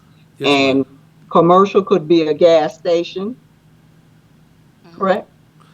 I don't want to comment on any specific one because I haven't looked at this property and looked at the City of Fairhope building ordinances. But anything that fits in the building ordinance could be built there, from a trailer park to a gas station to a machine shop to manufacturing, just anything that fits. Some things might take further requests, such as an apartment might have to get a multiple occupancy approval. But when there's no zoning, there's not much protection on the land. But we will be notified, and it will be a timely manner this time when they come back. They may not come back. Again, it's unzoned. So if they wanted to put a Dollar General next door, just like the Dollar General that went in, they just go to the building, and get a building permit. If we say this meeting after meeting, nobody wants to zone their land, nobody wants to be annexed into the City of Fairhope because they get concerned about the additional regulations or requirements for their property. And I understand that. I totally get that. It's a little bit higher taxes, plus it restricts what you can do with your property. But the flip side of that is, those restrictions that nobody wants on their own property, we all want our neighbors to have on their property because, we don't normally want commercial stuff next door to us. But unzoned, we don't really have much authority over that at all. And as Art Dias has always said, there are ways to go to the county, get zonings for special areas. Wait, I got to make sure I'm clear on this. So unzoned, he doesn't have to come back to you. Once it's divided into these 4 plats, he could go right ahead on and then put a Dollar General, as you say, on that property. Possibly. It just depends. There are some triggers that if people develop certain square footages of their land, that they have to come back for a site plan review or a multiple occupancy review. Fairhope has a few requirements like that. Most cities do not. So if this were pretty much any city in South Alabama, the answer would be absolutely no. They would just come back for the permit. But there are some stipulations here in Fairhope with our multiple occupancy and our site plan review that even in unzoned land, if they're paving over a certain percentage or putting a certain number of units per acre, that would trigger them having to come back. But I'm just saying that there are a lot of those that would not. So we're simply looking at a subdivision, and what they do with the property may or may not come back to us in the future. We just do not know. We're just looking at what we're looking at today. But with And unzoned, if they don't subdivide it, then they have to just deal with the county. And if they just have to deal with the county, as Lee, Mr. Chairman said, can be a convenience store, it can be a Dollar General, and I hate to say it, but it could be a car repair shop or a wrecker service or anything that is allowed by the county, as long as they don't have to come to the city. They put anything they want there. You have very little protection in terms of what your neighbors are going to put on their land in an unzoned area within close proximity to the city or even in the county. So there's not a whole lot that just the city of Fairhope can do about an unzoned piece of property unless it's subdivided again. Mr. Chairman, may I interject very briefly? Yes. And this is Buford King, the Development Services Manager. Just to give a very quick, brief example, on Lot 4, Lot 3, pick a lot. Because it's unzoned, someone could build a duplex, and they could do that strictly with a building permit. However, if someone wanted to build a triplex or an apartment complex with 3 or more units, that would come through the Planning Commission. But ordinary building permits do not come through the Planning Commission. So that's just a brief example of the distinction here. If it comes through the Planning Commission, we go through the same process again. If someone wants What about commercial, Buford? Well, and Art, the reason I don't want to get too detailed into that is that rule could change from 3 to 5, next year or tomorrow or in a week. So, in 10 years, who knows what they'd be allowed to come back with. Right now, it's 3 or more units. So if it's commercial, 3 or more units, residential, 3 or more units, that's an MOP, multiple occupancy project, that comes through this Planning Commission. Correct. Thank you, Buford. I think that's helpful. It is, but that could always be changed in the future. They could come back and want to subdivide this, so all we're looking at today is just what we're looking at today. Well, that was profound, wasn't it? Thank you very much, Ms. Pettis. Would anybody else wish to speak to this item at this time? If not, David, we had some questions. Are you there, David? Yeah, I'm here. We had some questions about, I don't know, you don't have to tell us what the plans are, but there's a lot of interest out there. If you don't mind telling us kind of what the plans of the property are, it would be nice. Also, there were some questions about drainage and utility easements. Yeah, I understand uses aren't a factor in whether the subdivision is viable or not, but the owner does live on Lot 2, to give an idea of, and they're not going to want anything, and they're going to have, I believe, deed restrictions on the use of the property, just as part of when somebody buys the lot, to keep them from putting a junkyard or salvage yard or, something that would be typically deemed undesirable next to a residence, because they don't want to live next to it as much as Mr. Williams or Ms. Pettis do. They're in the neighborhood. The drainage, this site is actually downhill from Ms. Pettis and Mr. Williams, and there is a natural drainage feature that is delineated on the plans with an easement, for construction, and by rule, they are not allowed to impound or push the water onto a neighbor. It's got to follow its natural path. So that is going to maintain its natural path through their property from Mr. Williams and Ms. Pettis' properties. So that shouldn't factor in. And then it goes under a drain under Young Street that has not had any history, according to Richard Johnson or anybody else the owners or anybody else that we've talked to, of overtopping. So, that drainage way is going to remain free and clear of obstructions and it's going to continue to drain away from the uphill properties. That easement that accesses Ingleside that Mr. Williams was talking about, it shows up on the county mapping as an access lane. The surveyor, Geo, was not able to find any actual recorded documentation, but it would fall under the prescriptive easement because it's just been accessed and utilized for a period of time to where it's just the point of access that's common. So I don't, and I'm not sure, and nobody was able to ever find why that 16-foot wide piece was there. But you know, whoever purchases lot 4, and that's the goal of the divider in this case is to sell the 3 lots. You know, they're not trying to develop them even any further. They're just trying to sell them, and then it's up to the purchaser to determine how they can sell. And these are in the county. The county has the same rule with 2 units as the maximum number of dwellings before you have to go through a planned development process.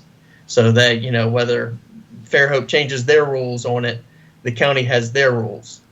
And they have been decreasing that over the years to where it's down to 2 units on a single unzoned piece of property.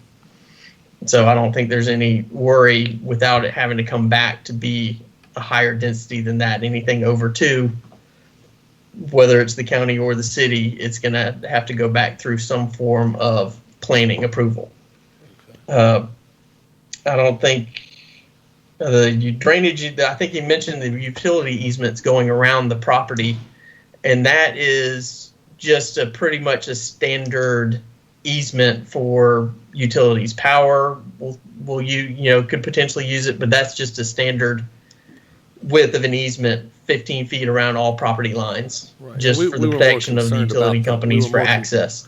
And I think that would technically create that access easement would fall under it, since it's essentially 15 feet. You know, if you measure 15 feet from either side, it's a 16-foot total. But that's just a standard. It's not anything designed or planned to go in those easements.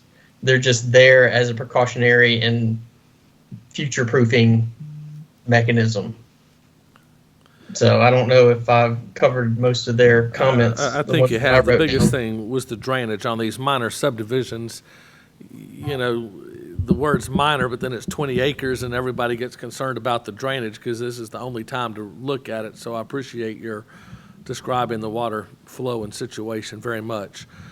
Commissioners, do you have any questions for David Schumer or from the staff on this SD 20.15? If there are no questions from the commissioners, I will entertain a motion. Well, I do have one thing. Yes. Mrs. Clarice. Yes, Clarice. So on lot 4, that's the lot that actually I think kind of touches with the Boys and Girls Club, I think it is. And there is, is it 4? I think it's 4. And that's Rotary Youth Club. I mean, yeah, Rotary Youth Club. I'm sorry. Oh, okay. And I just wanted to make a statement that there is on the backside of Rotary Youth Club, when it rains, that water does flow downhill. So I do want to kind of put on record that, you know, there is a problem with those 2 lots, with that being kind of like a swampy, marshy area over there. So I do want to say that, because that's not true about the drainage, and it probably does go into a pipe, but it also does run out onto the Rotary Youth Club, and that's what keeps it very marsh and wet on the backside of the Rotary Youth Club. Hello? Oh, hello? Yes. Hello? Yes. Yes, my name is Marcia Jackson. I'm talking in with the McGrew estate. I'm on 19439 Ingleside Avenue. Okay. Hey, Marcia, let me go ahead and open the public hearing back up. I'll close the public hearing, but since this is a unique kind of a format that we're doing, I want to err on being inclusive so that we hear from everyone. So if you'll state your name one more time and your address, and then you've got 3 minutes, and then I'll reclose the public hearing. Yes, ma'am. Okay, it's Marcia Jackson. I'm at 19439 South Ingleside Avenue. It's the McGrew estate. It's behind, I guess, lot 1 and 2. And I think no, just lot 1 and 2. But I was going to, she was talking about the Boys and Girls Club or the Rotary Club, that it's a marshland right there. But there's also a lot of marshland in that area right there. So that would be a lot, to tell them that when it rains, that area right there is swampland.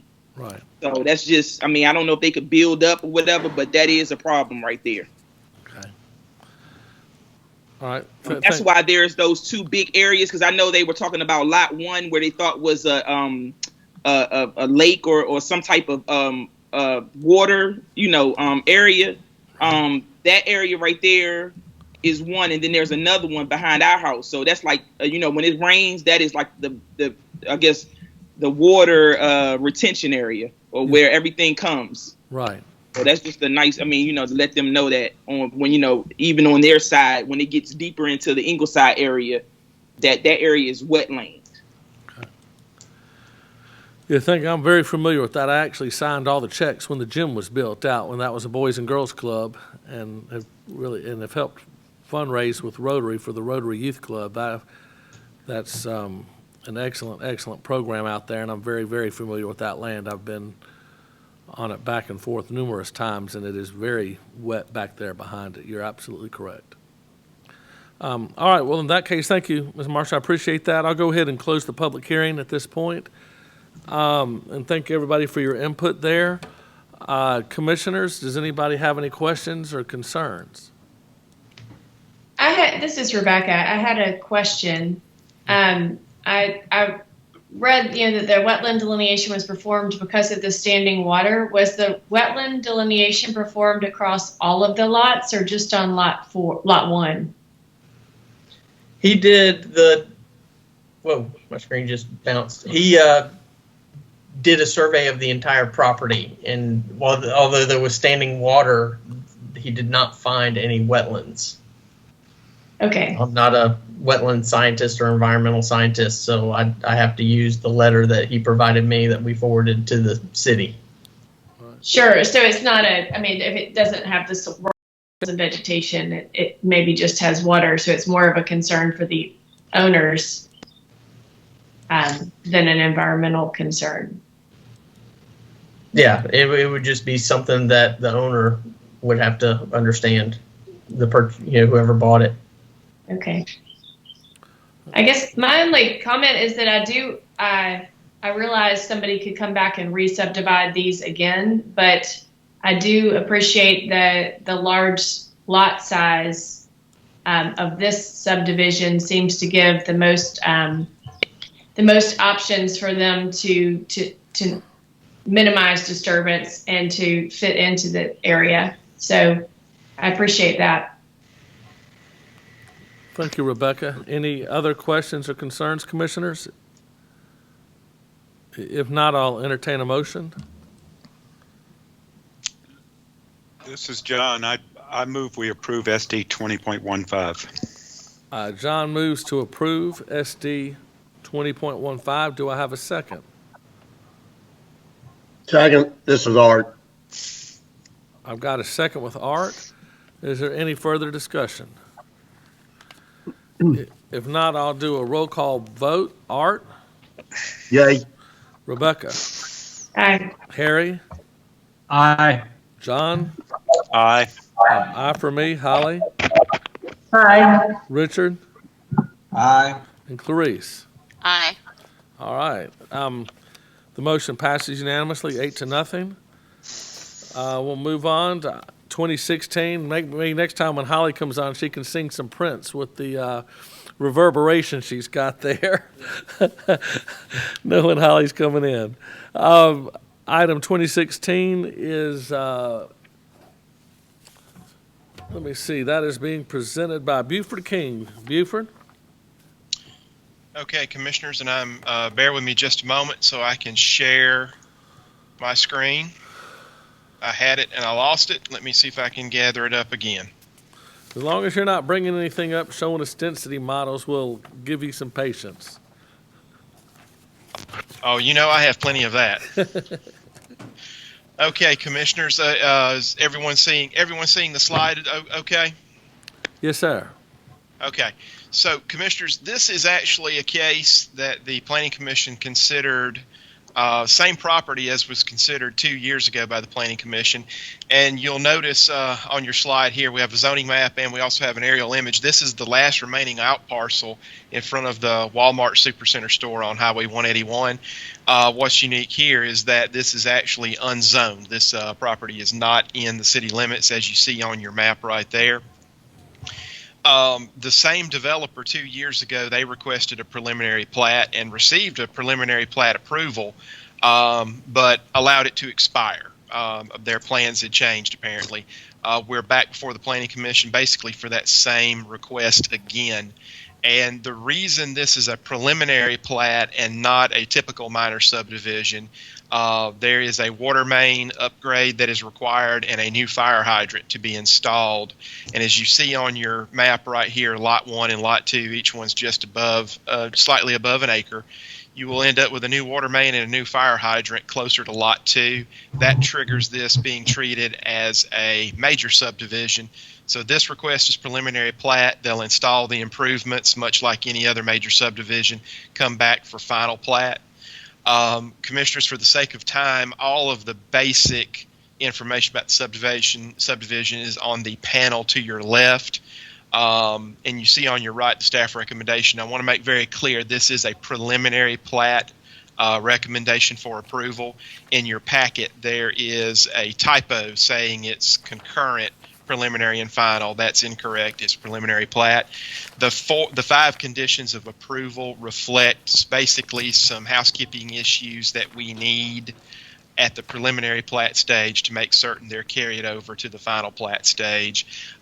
Especially number 5 is something necessary for the water department to make certain the contractor installing the improvements performs disconnection and reconnection. With that, Commissioners, I am happy to answer any questions about this preliminary plat request for approval. Okay, thank you, Buford. I'll go ahead and let the engineer see if the engineer has anything at this time, and then open the public hearing, and then we'll come back if any commissioners have questions for you, Buford. Thank you very much. Thank you, sir.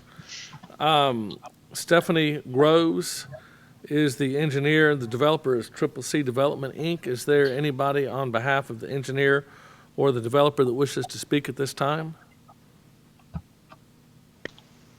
Yes, this is Matthew Roberts, Gulf States Engineering, and everything that Buford covered is accurate. I would like to add, Buford, that I did receive a letter from the Baldwin County Commission today of some comments that they have for the plat.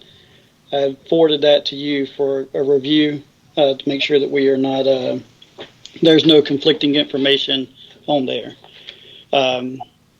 And Stephanie Groves, she is also on the call. So Stephanie, if you'd like to weigh in on anything engineering wise, please do so. All right, thank you, Mr. Roberts. I will go ahead, if you'll stay there. I'm going to go ahead and open the public hearing. And then when I close it, I'll turn the meeting over to the commissioners if they have any questions for you or Stephanie. I appreciate that very much. I do not have anybody listed to speak on SD 2016.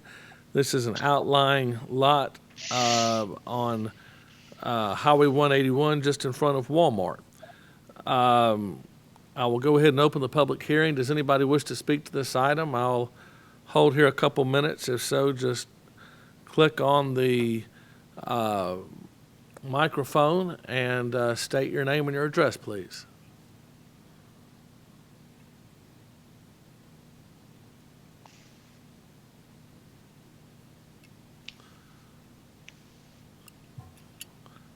All right. In that case, I'll assume that we do not have anybody that wishes to speak to this item. Commissioners, I'll go ahead and turn this over to you at this time. Oh, I'm closing the public hearing. Thank you, Emily. And Mr. Chairman, can I interject for just a brief moment? Yes, of course, Buford.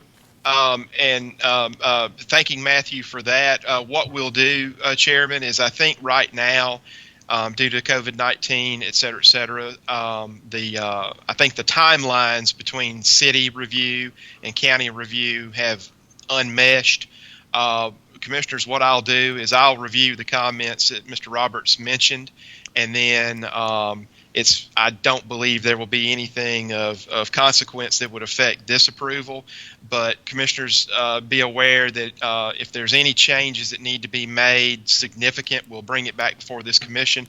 Most likely, whatever the county needs can be reflected on the final plat as an as-built condition. So just be aware that we do have a means of covering that situation. Thank you, Buford.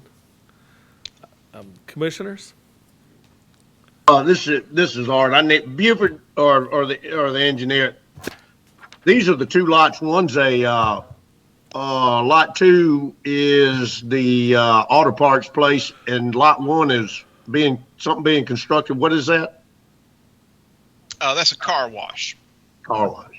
Okay. Yes, sir. I got it. All right. Okay. We just dividing the car wash from the car auto parts. Yes, sir. Yes, sir. Okay. And because of that being an unzoned piece of property, they could put 2 units on the same lot. That's right. But the conditions have arisen where it's advantageous for them to divide it into 2. Yeah, they got to have some water for a car wash, right? Well, and that is on its way, pending approval of this item. Okay, got it. All right.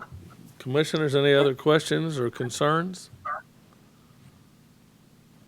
If not, I'll entertain a motion.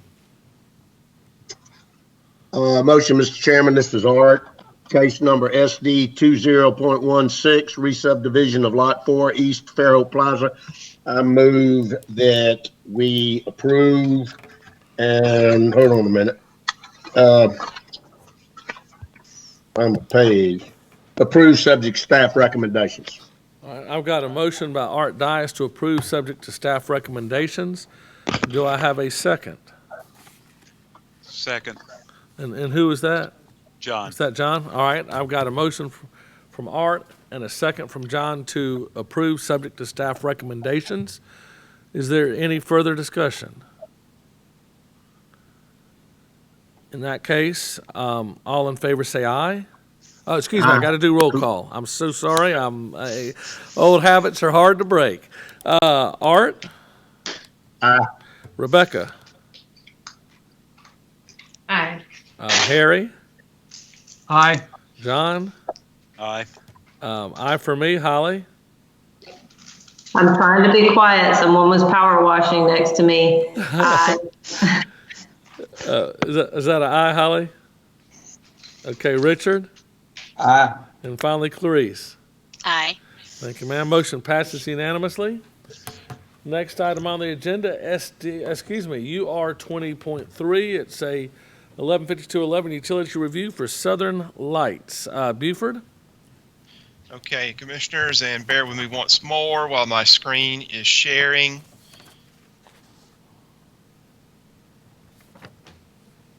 Okay, Commissioners, let's see here. Okay, Commissioners, what we have is a routine 115211 utility review for you. 917 linear feet of fiber optic cable to installed by Southern Light / Unity Fiber. This is on North Section Street. About the entrance to Fly Creek Marina terminating close to Valana, you'll see both a aerial image of the construction area as well as a map on your left. And the commissioners, condition of approval, we have some generally, these are very common conditions of approval that we have on these types of utility reviews. For the tree protection, as you see, reflecting the 36-inch separation from all drainage and utilities, and that's a common area that we catch and note on these types of drawings. Commissioners, items 3 and 4, I need to thank John Thomas, who's our new construction inspector with the building department, helping us better reflect these items, and this reflects some of the follow-up activities needed by the contractor to give us information that we can then give to our GIS technician to add to utility maps. So that's what items 3 and 4 reflect, and this is a recommendation for approval for this utility review. All right. Thank you, Buford. Is there Anybody that wishes to say anything on behalf of Southern Lights? All right, thank you. Yes, this is Trey Morgan. Hey, Trey. Hey, I was just going to let y'all know I have been in contact with John Thomas. We have met on site already, and we have been talking about how to get the as-built and what he wants to see on those and everything. And we're going to have another little tailgate meeting before we get to work out there with our contractor and him, so he can meet everybody. Sounds good. Thank you very much, Trey. Last name's Morgan, correct? Yes. Okay, perfect. I just put my records. Thank you very much. This is not a public hearing, but does anybody wish to speak to this item who's listening, have any questions or concerns about this? These are one item we usually have no concerns with. This always makes people happy when they live near there, getting a little bit faster speed on their electronics. In that case, I'll go ahead and turn this over to the commissioners. Commissioners, do you have any questions for Trey or for Buford? If not, I will entertain a motion.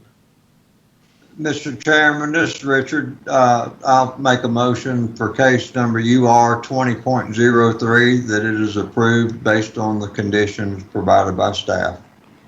I've got a motion to approve subject to staff conditions. Do I have a second? This is Harry. I'd give that a second. Okay, we'll put the second down for Harry on that. Any further discussion? All right, pause just a little bit longer since we've got a little bit different format. I just want to make sure if anybody has anything to say, they can. So with no further discussion, I'll go ahead and do the roll call. Art?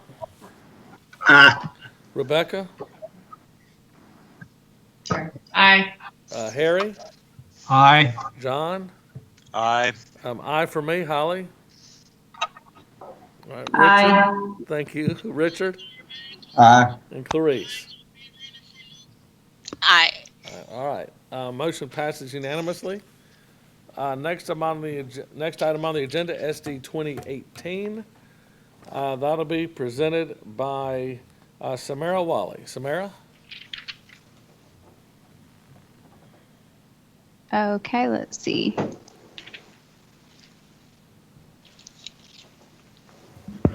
SD, can you hear me? I'm sorry. Yes, ma'am. You're live Okay. and good. SD 20.18 Gayfer Place subdivision. This is a public hearing for a 3-lot minor subdivision. The property is approximately 6.18 acres and is located at the northeast corner of the intersection of Gayfer Road Extension and Bishop Road. The applicant desires to divide the property into, initially it was 3 lots and it has been revised to be 2 lots. This is the location of the property. It is unzoned. And this is an aerial image of the property at the intersection of Bishop and Gayfer.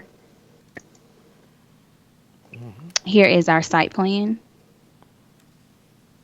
The first lot will be here and it will extend to Bishop Road here.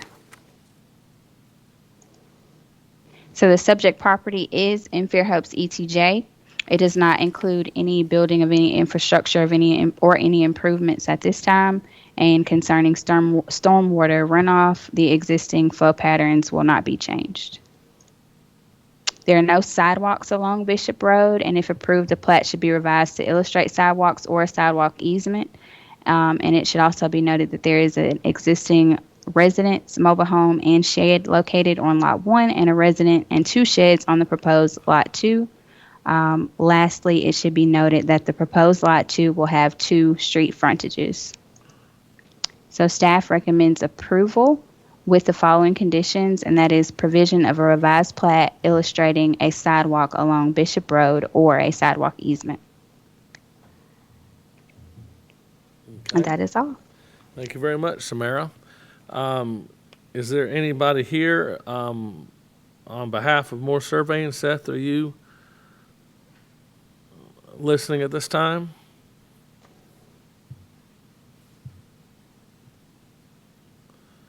Is there anybody listening on behalf of James Scapa, I guess that's Scapoletis, or More Surveying?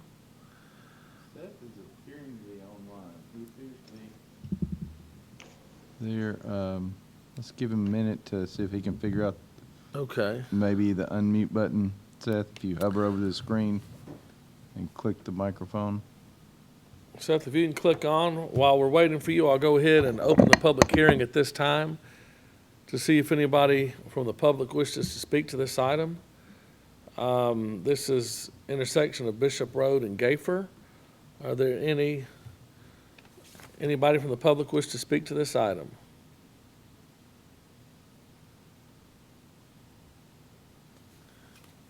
If not, I will go ahead and close the public hearing at this time.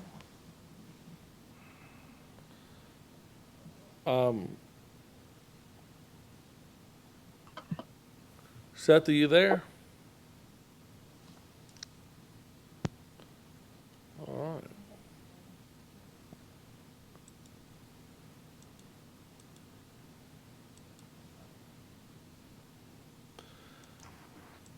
All right, in that case, if he comes in, that'll be fine. Commissioners, do you have any questions for Samara or any questions or concerns about this 3-lot minor subdivision? Two lot minor subdivision. Excuse me, 2-lot, changed from 3, excuse me. Thank you. Thank you, Art.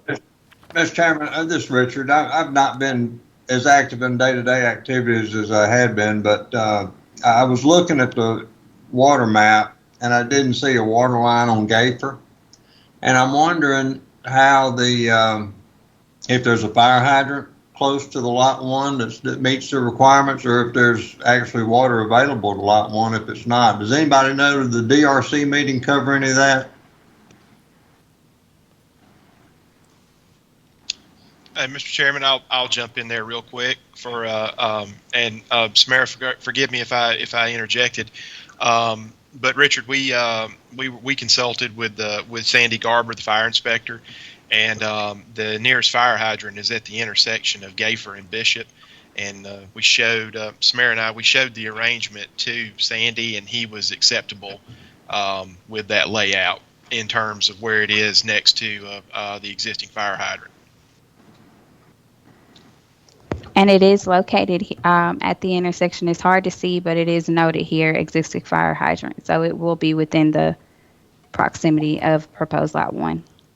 How far is this from other sidewalks?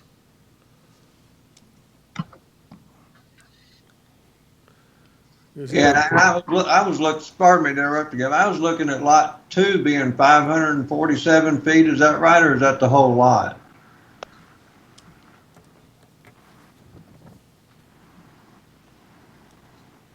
If you give me a moment, I'll look at that plat.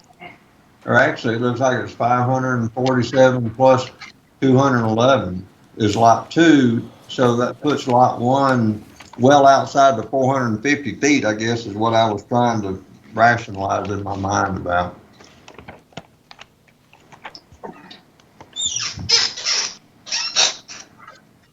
And Richard, that's correct. That's correct. And then that's correct as far as the length of lot 2.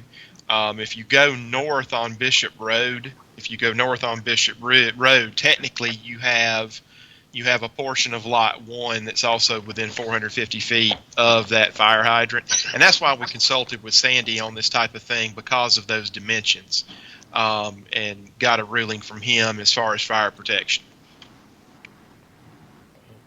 Buford, I had this, I'm embarrassed to say, I had this item stapled behind the prior, I had it stapled behind UR 20.03, so I did not drive out there and look at it as far as the sidewalks go, Buford and Samara. How far is this from?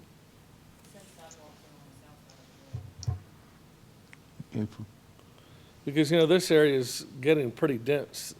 They're developed, and it's not too far from the schools. I'm wondering if we should require the sidewalks. And that is certainly the pleasure. That is up to the pleasure of the Planning Commission.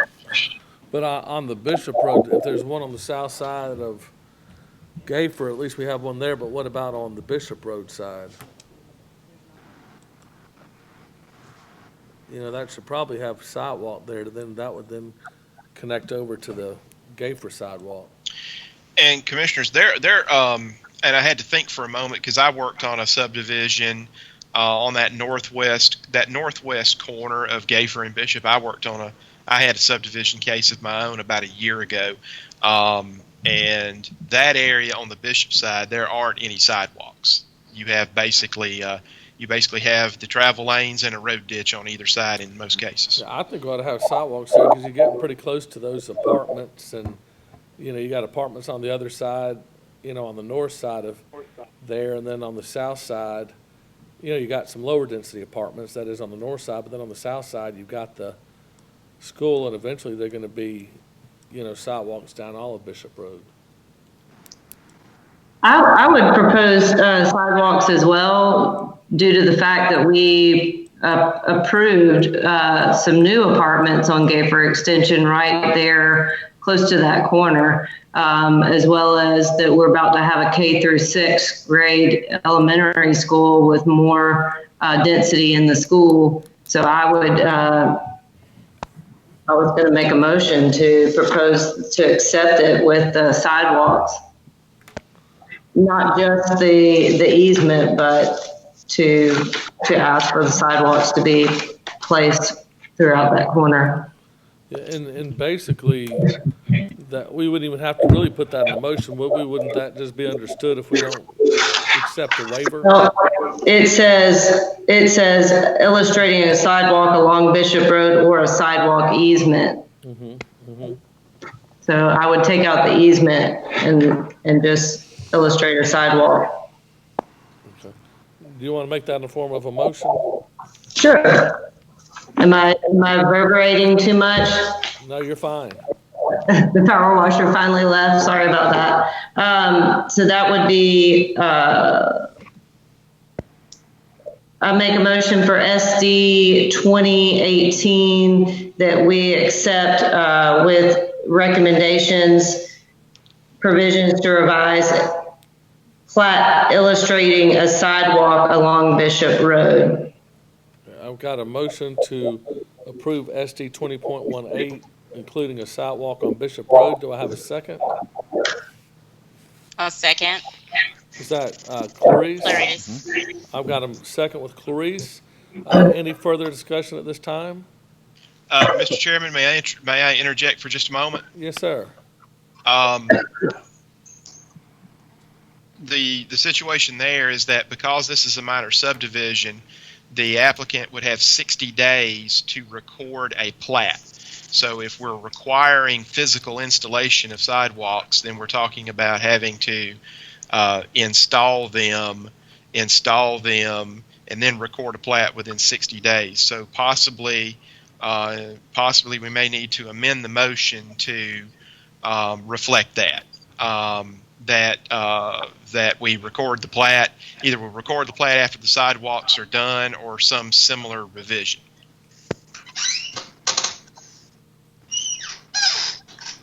I don't get that, Beaufort. I mean, our requirement requires that they have sidewalks done, so why are we gonna, I don't understand. What's special about this?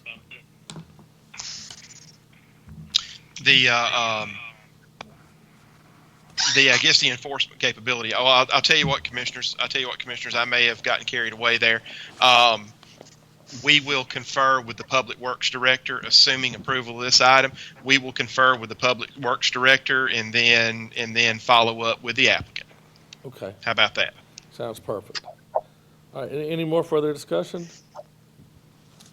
No, but that's kind of how I feel about the fire hydrant thing. I mean, the same thing with the first case we had today. I mean, I feel like we've gone this 450 feet, and all of a sudden now it seems like a 30-foot. I'm looking on satellite view on my phone to see what that 30-foot strip in the back looks like. But is Sandy thinking they're going to drive a fire truck down there? Or I don't understand how 30 feet width of strip of property constitutes access to a fire hydrant to a lot that's 600 feet away. And Chairman, Commissioners, and Richard, trying to not get too far into the weeds with these cases, but essentially Sandy explained to staff that that he believed that firefighting activities could occur by laying hose from the nearest fire hydrant to the two lots. I think ISO allows 600 feet. And I understand that ISO, I mean, 1,000 feet is typically what a homeowner insurance requirement would have for a fire hydrant. I'm just saying that if that's the direction we need to start to believe we're taking, then I think the 450 feet and the way the subdivision regulations are written, we need to change. Where, Buford, where is the hydrant? There, as you see on screen. Is it marked on the plat? Yes. It's at the intersection of Gayford and Bishop Road. It's on the southwest corner of Gayford and Bishop. I see it now. Okay. And typically in subdivision regulations, your requirement is a little more strict than ISO requires, because you might have obstacles or things like that where we can review it, and just as in this case, the fire inspector said that no, we've got good clearance, nothing's in the way, so the waiver is granted. Excuse me. The reality is, and you're right, Richard. I think it was you that said we might need to look at the subdivision regulations, but in the letter of the law, that lot does come out to Bishop Road and is within the distance of a fire hydrant. So I know what you're saying, but it is what it is, and if we don't like it, then we need to change it. Well, that's like what do they call that, a flag lot? Yeah. That's exactly what it is. Is that something that's discouraged in our regulations or encouraged? I don't think it's either one. I mean, it just is I don't know why they would have put that back there. It doesn't make a lot of sense when you've got access out on the Gayford, but you know, they did what they did, but it certainly, maybe they did it because of the fire hydrant. I don't know. There's no prohibition against flag lots in the subdivision regulations, as long as the balance of the lot is of proper size and width and reflects the setbacks correctly. The flag pole, if you will, is extra property. Is extra property, and many times because this property is not zoned, it's not within the city limits, then the county requirements govern that flagpole be at least 30 feet wide, and we see that a lot on subdivisions, especially minor subdivisions in the ETJ. And it fits the letter of the law as it relates to distance to fire hydrant. Yes, sir. Well, Art, if I could interject here, yes, it does. Sometimes you have, as you said earlier, you got to look at the law with common sense. And we all know no portion of the residence or other structure that goes on lot 1 is going to be on that 30-foot strip that goes out to Bishop. So if you wanted, if it's the commission's determination or any individual commissioner's determination to conclude that the 450-foot requirement for a fire hydrant is not met, even though, as you say, strictly speaking, one part of lot 1 is within 450 feet, that could be the basis of a denial. I guess, Ken, I understand that, Ken, and I agree with you. But I'd also say that maybe the subdivision requirements need to be changed that exactly identify that specific problem. The flagpole of a flag lot is cannot be used as a determination of proximity to, hell, in this case, fire hydrant. Right. Well, generally, double frontage lots are prohibited, except where the lots comprise 66% of the block And of course, this is not our standard lot and block subdivision.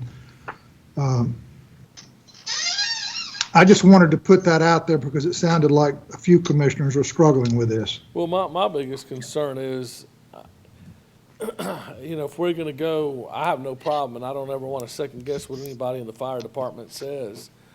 But if we're going to go by what someone in the fire department says, I agree kind of like what Art says, we need to change our regulations to say with fire department approval. Otherwise, if we're going to have a certain number of feet, I hate making exceptions on anything to do with fire plugs because, down the road, as Art says, what we do for one, we got to do for the other. If somebody comes in with a flag lot with, X number of houses and density and says, hey, back there y'all didn't require a fire plug, a fire hydrant, why do we have to have one here for us? That's right.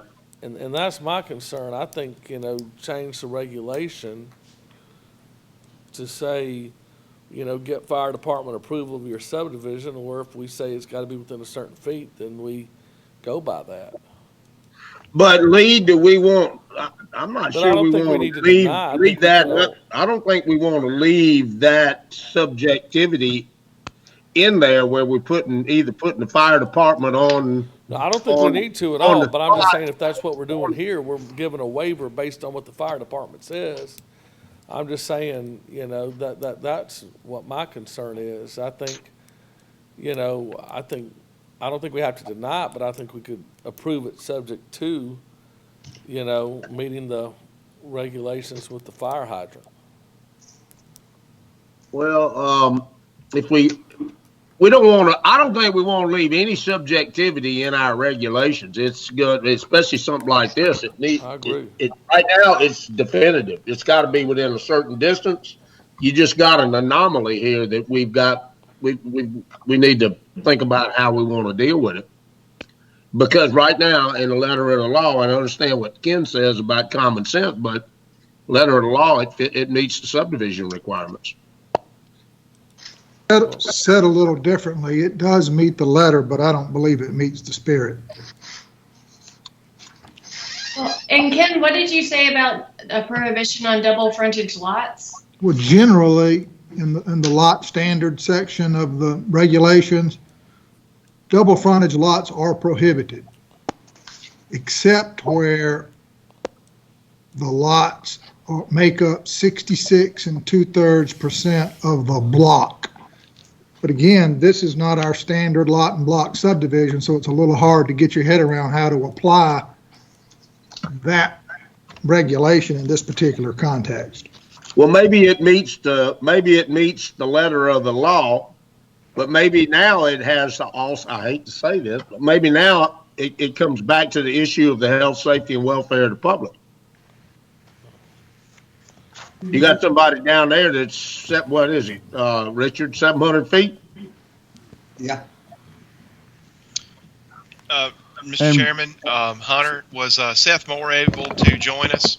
Seth just texted me in and said they would be glad to do the sidewalk easement. There's not going to be any more further development. Both houses are on city water. That's the sidewalk easement, but not physically building them. I think we need to require the sidewalk on Bishop. We're in. By the way, we've got the motion in the second. We're under further discussion right now. And Buford, Samara, Meadowbrook is a subdivision just to the east of Lot 1. Was there a hydrant there available for Lot 1? We thought there was a hydrant there. As it turned out, it was a flush hydrant. Okay. Okay. Well, that cul-de-sac doesn't come in to Gayfer Road right there, does it? Now, where is he getting water on Lot 1? I mean, there's no water main. And the maps could be, not complete and up to date at this point. That's why I was asking if anybody talked about this at a DRC meeting, because, and I hate to cause problems with the discussion of this thing, but I know we've required some fire hydrants to be added where they needed to meet this 450 feet. Now, it gets back to where, I'd like to try to be consistent with at least how I look at it. I mean, we can vote differently, and that's fine. I'm just saying that it looks to me like it's an obvious no-brainer that there ought to be a hydrant in front of that residence if there's a fire hydrant, if there's a water main out there that would support it. Richard and Samara, correct me if I'm remembering incorrectly. My recollection from Jay Whitman is there's a 6-inch main along Gayfer. That is correct says to my that he recollection. talked to Jay and that there is water, but it's not a 6-inch line. You know what it sounds like to me? It sounds to me like there's a lot of questions that still need to be answered about whether there's water that fits, that it would serve a hydrant, why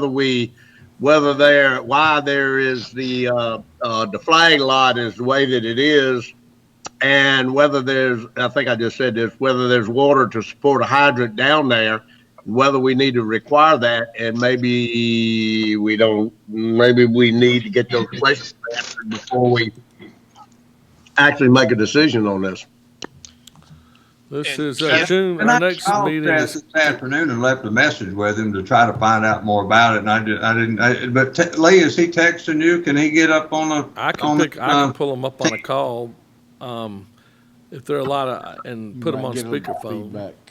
But I get feedback. But if there's too much concern, when we've got a motion and a second, we can either vote on it or Holly can withdraw her motion and somebody can make a motion to table. Right.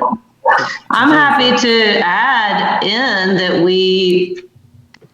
but I'm not sure how to schedule that as far as getting along with the fire department to approve certain areas when we have a development, to go and check and see if we need to add that to our approval. I mean, if this thing meets the subdivision regs, letter of the law, and the fire department's looked at it, I don't see where I have a real big issue with it personally.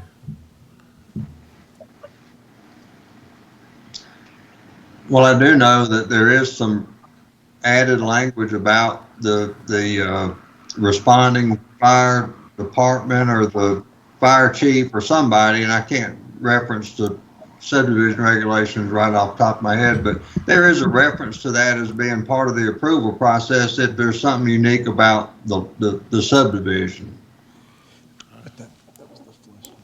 And Chairman, Commissioners, the authority having jurisdiction here is actually the building official, and the reviewer in this case was the fire inspector because of the nature of how the fire department works in Fairhope. That falls to, since we don't have a true municipal fire department, it falls to the building official. So that's why we got Mr. Garber involved for the review, to assist with the review of this item. But Commissioners, I think, and Ken can jump in here if necessary, and since we've kind of gotten off the rails a little bit, June 1st is the next Planning Commission meeting, so if it was the pleasure of the Planning Commission to table this item, then I think we can hear it within 30 days. Again, that would allow the some of these questions to be answered in greater detail if that's the Commission's pleasure. I mean, I don't know what we're going to accomplish then that we wouldn't accomplish now. We've got a motion and a second. If we're not going to require a 6-inch line we put on the other side, then they can't put a hydrant over there anyway. And I'm happy to add in to the subject to building inspector's approval of fire hydrant, if that's what I need to do. I mean, well, it sounds like we have that. What was it? I think we already got that. Lee, can you restate the motion for Holly's motion? Emily? Approve with the condition to require a sidewalk along Bishop Road. And it technically meets the letter of the law on the fire plug, and the city has reviewed and said the fire plug's okay. Yeah, there's 3 requirements, 3 options there: 450 feet at the ends and center of each block, or as otherwise required by the fire authority having jurisdiction. So that's the statement. Yes, sir. That's in the subregs. Please. Yeah, he's reading from the regulation, but that doesn't mean the fire authority can come in and otherwise gut the provisions of the subdivision regulations. Oh, that's right. In other words, he can, if he thinks 450 feet needs to be less than that in a given case, he can require it. But I wouldn't read that to say he can allow more than 450 feet. Mm-hmm.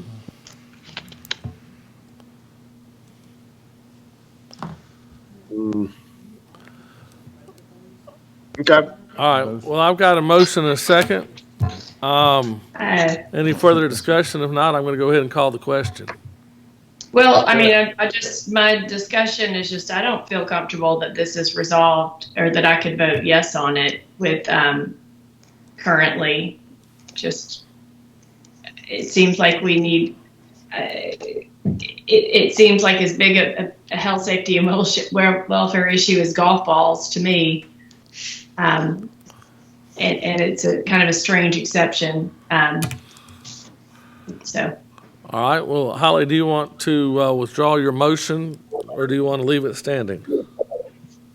It's fine. I would assume that I would have thought we would have had the direction of the count of our planners to tell us if a fire hydrant is too far or too short, or if we need another one. So that's why I'm kind of looking for direction. If it should have been in our recommendations.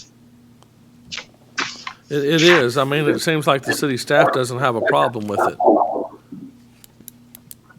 And then then let's table it if everybody's uncomfortable, and let's add this to something that we need to add to our subdivision regulations. Is we need to research how far fire hydrants need to be. All right. Well, if you want to go ahead and withdraw your motion and make a motion that we table it, we don't have to have approval of the applicant, and since the applicant can't communicate with us, I think maybe the best item is to table it.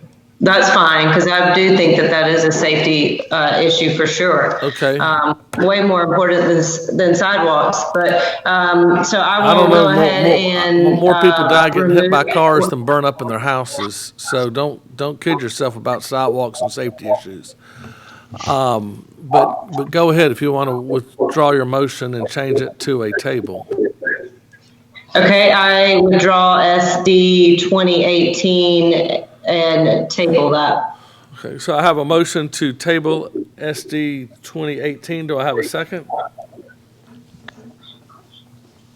Second. Is that Art? All right. Any further discussion to table SD 2018? All in favor? Oh, excuse me, Art. Yeah. You in favor? Oh, I'm sorry. Yes. Rebecca? Yes. Harry? Yes. John? Yes. I'll say yes. Holly? Yes. Richard? Yes. And Clarice? Yes. All right. Motion to table. We will see that again on June 1st. Public hearing to consider item 2019 is public hearing for, let me see, who's in charge of that one? Samara Wally. Okay, this is SD 2019, 2-lot minor subdivision. This is Aldi subdivision. Again, this property is a 2-lot minor. It is approximately 7.14 acres and located at the northeast corner of the intersection of Highway 181 and County Road 48, also known as Fairhope Avenue. This is our subject property here. And this is our zoning map. It is unzoned. Here is our site. Samara, I'm sorry. do you have the right plan up? I think we're still Oh, I'm looking. sorry. Yeah, let's if you don't mind, let's go ahead and start that one over. Let's Yeah, see. it did not. It did not share. Let's see.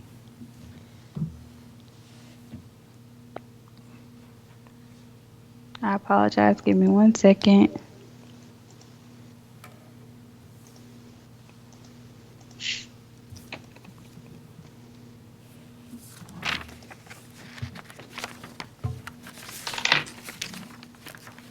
Okay, let's start over.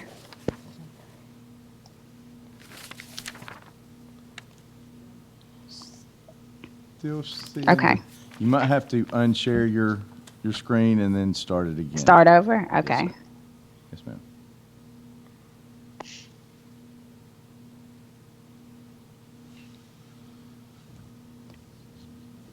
Can we see it now?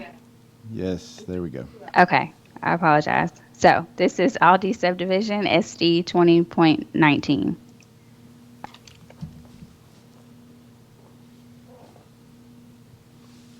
Is it still not working?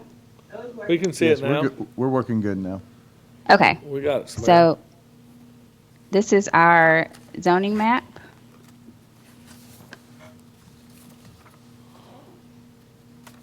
And this is our site plan. Again, it's a 2-lot minor. This property is located in Fairhope's ETJ. The proposed subdivision does not include any building of any infrastructure or improvements at this time. Due to scheduling conflicts, the applicant cannot obtain flow model data prior to the completion of the staff report. I would like to say that we did receive that information at this time. Also, a fire hydrant is required, again, within 450 feet of each lot. The hydrant should be clearly shown on the preliminary plat, and that information is forthcoming. Okay. The submitted site plan illustrates 2 proposed lots at the intersection of Fairhope Avenue. They have provided 10-foot sidewalk easements along Highway 181 in Fairhope Avenue.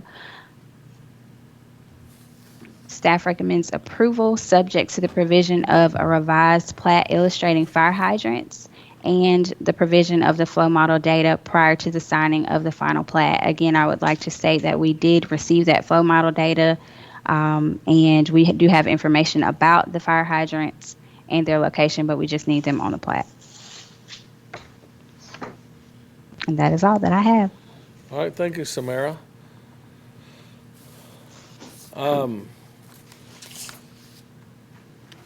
I'll go ahead. I see Lawler and Company is the surveyor of record, and the Audi Inc. of Alabama is the applicant. Is anybody from either of those companies with us? Hey, can you hear me okay? Yes, we can. Hey, this is Melleby Thomas, Kimley Horn and Associates, civil engineer. I do not believe that William Lawler or anyone from Aldi is present on the call. I will be representing them if that is okay. That's perfect. Thank you. Great.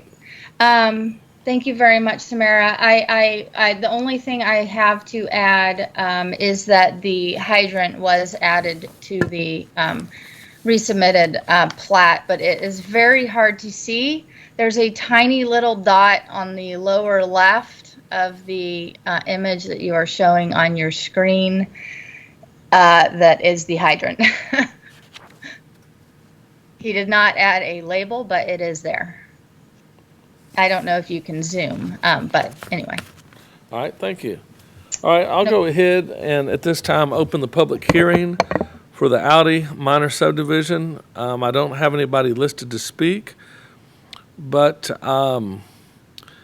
if anybody would like to, just buzz in and please state your name and your address, please. In that case, I'll go ahead and close the public hearing and turn the meeting over to the commissioners. I've got one question on this one. Samara, this says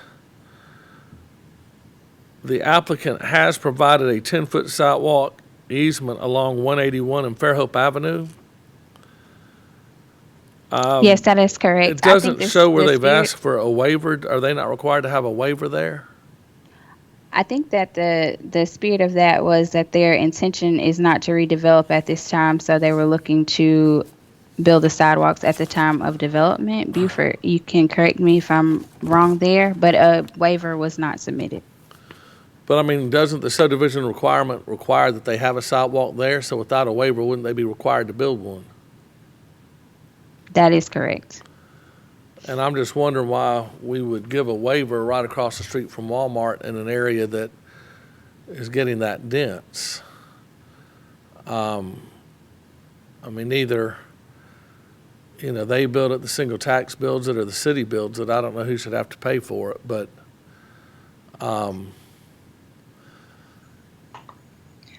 area is growing like gangbusters, and it's right across, and even a 10-foot easement, that road's going to be widened. If we give a 10-foot easement and the road's widened, I mean, do we even have anything on the 181 side?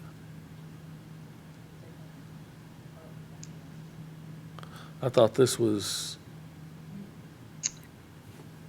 I can speak to the sidewalks. There are no sidewalks on the north side of Fairhope or on 181 currently. The applicant there is a is. strip, yes. Can you still hear me? Yes, I can. I'm sorry. Okay. The applicant is not opposed to building a sidewalk. They would just like to build it when they have a site plan so that they can plan it around their driveway access points and just put it in the right location. So Buford had indicated that providing the easement would be sufficient at this time to indicate the intent to provide one when a site plan is submitted. All right, fair enough. Commissioners, any other questions or concerns? I'm looking at the property line that is on the south side of Fairhope Avenue, directly south of what would be the west boundary on 181. It looks to me like, didn't they buy some extra property in front of Walmart or have some type of first right of refusal, whatever they have with the right of way? They're 4-lane in 181 from 104 just down close to Mosley Road, but the anticipation is they'll bring that 4-lane all the way down. And it looks like the corner of this property is already in the turning lane of Fairhope Avenue going north on the 181. Is there any provision that we can have for widening, the available right of way, or is that out of our capability? And Richard, that's probably a question for Melleby. I don't know if they had any interaction with ALDOT in preparing this. So we don't know if ALDOT's plans going that far south have been relayed to the property owners. Perhaps Melleby can shed some light on that.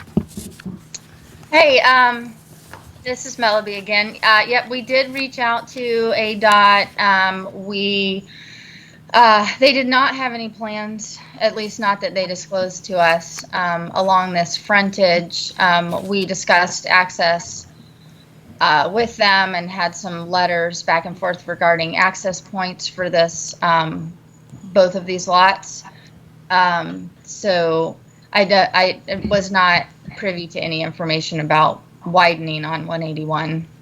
Okay. And the building setback, it seems like on the quadplex or the unit we did over at the Thompson Hall in Twin Beach, the county or somebody had already established some setbacks or well beyond. Right. Yeah, that's right. Is that at all? That's right. There is an extra, there's an extra 60-foot building setback along 181 for that purpose. An extra 60 foot from what? Existing, it looks like from the existing right of way, from what I can tell on this. Okay. Is that shown on the plat too then? It is, yeah. It's kind of hard to see on the screen, but there's the innermost red line there. Right. Is the 60-foot line. Okay. Commissioners, if I can jump in super quick, depending upon the functional classification of a road, it may have a highway construction setback, and that's a coordinated effort between ALDOT and Baldwin County Highway Department. And so we see that on certain roads. So that's a byproduct of that right there because of, in this case, ALDOT's functional classification triggers that. Thank you, Buford. And this is Hunter Simmons, Planning Zone Manager, and usually Buford, I can lean over to Buford and ask this question. But Buford, we, as two lots are created here, and just that sidewalk easement, if someone purchases a second lot and goes and gets a building permit, there's nothing requiring that sidewalk to be built by the proposed language. Can we come up with something a little more Well, we put that. Well, what we do is reflect that as a note on the plat, and so if it's the pleasure of the planning commission, they can make it a condition of approval to put that note on the plat. I was kind of waiting to insert that in, and we've done that. We've done that in the past on other minor subdivisions, so that might be in order here. Is to have a condition approval that a note be on the plat that sidewalks will be installed at the time of development. I think that's a great idea. Commissioners, any further questions or concerns? If not, I'll entertain a motion.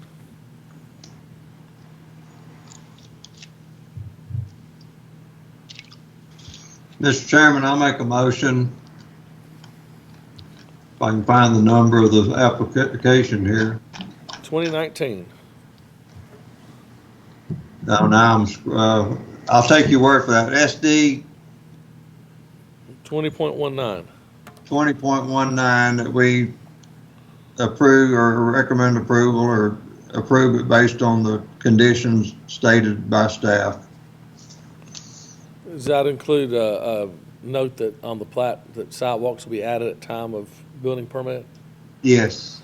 All right, I've got a motion to approve subject to staff recommendations and adding that a note will be put on the plat that sidewalks will have to be added. Do I have a second?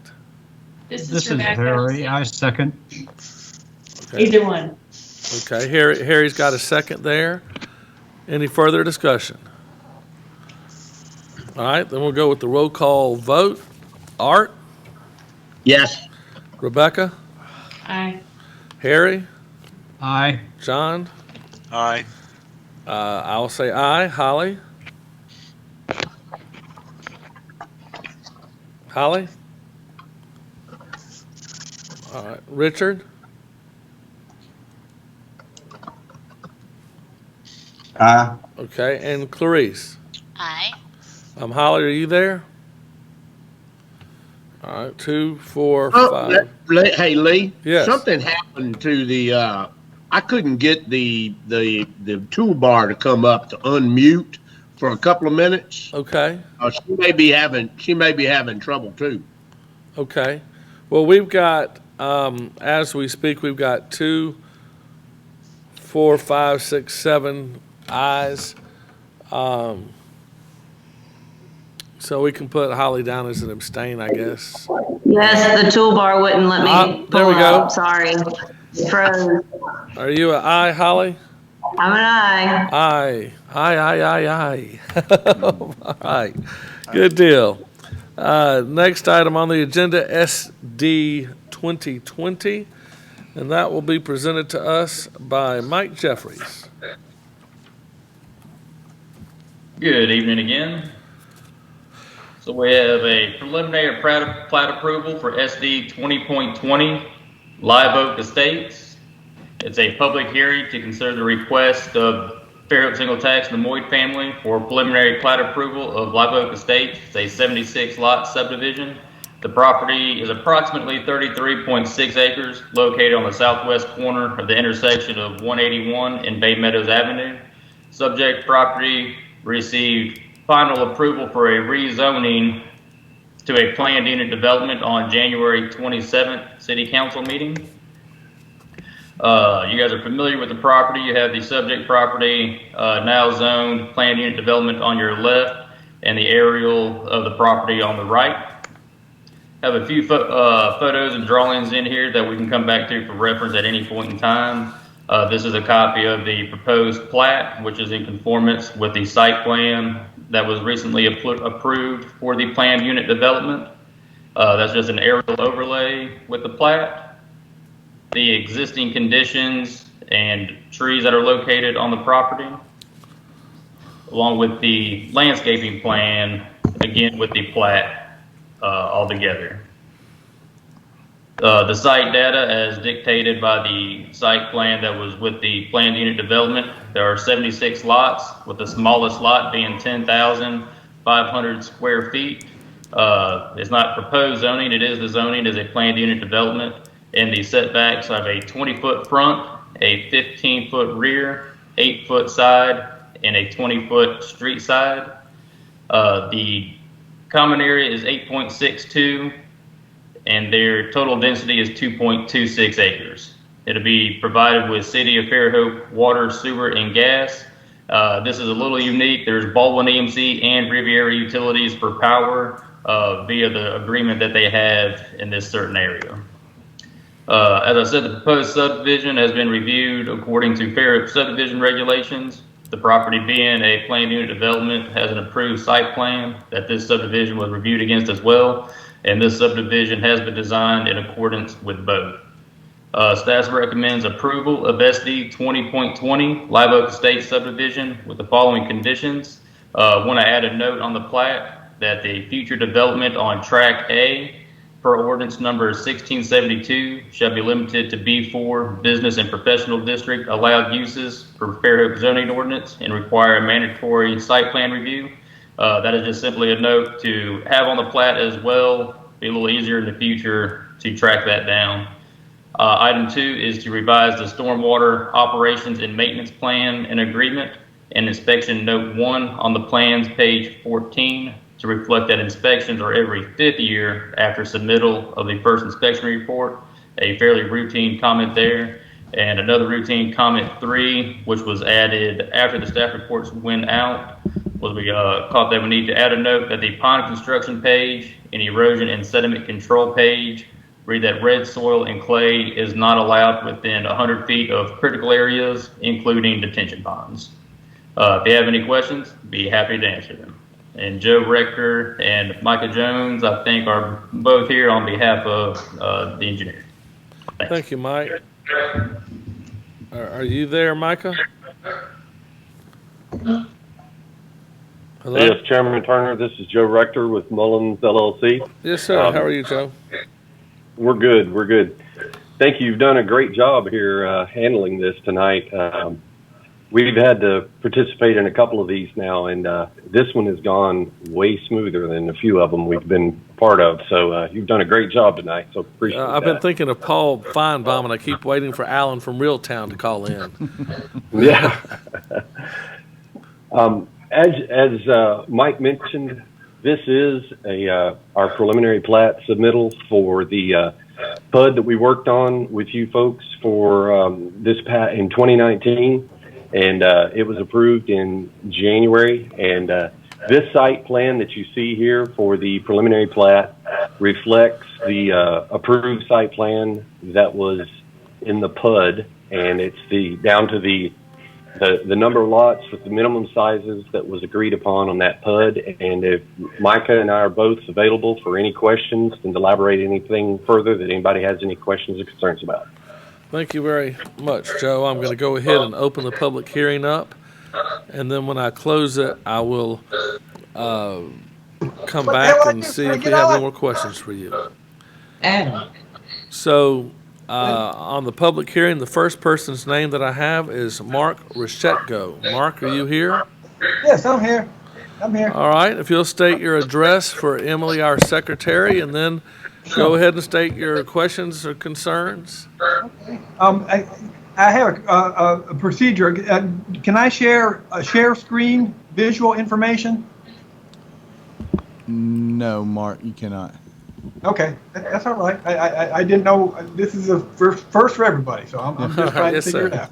You might can hold an image up to the screen, the I webcam. have two that I can hold to the screen, so that's fine. And I did have one that I emailed to the city. I don't know if they can pull that up or not, but anyways, I'm an adjacent property owner at 9727 Derby Lane. My property is a 3-acre parcel to the west side of the proposed subdivision. The City of Fairhope has many policies and procedures that make it a desirable place to visit and live. Our tree ordinance number 1444 is a crowning achievement that has set the standard for many other municipalities. Based on the information that is currently available to the public, there are components of this preliminary plat that do not conform to several sections of our beautiful tree ordinance. If I'm going too fast, please slow me down. The existing plan shows locations of all heritage trees located in the subdivisions. When you overlay the existing plan over the new landscape plan, they are proposing to remove over 50 large significant heritage trees, 50% from Live Oaks subdivision.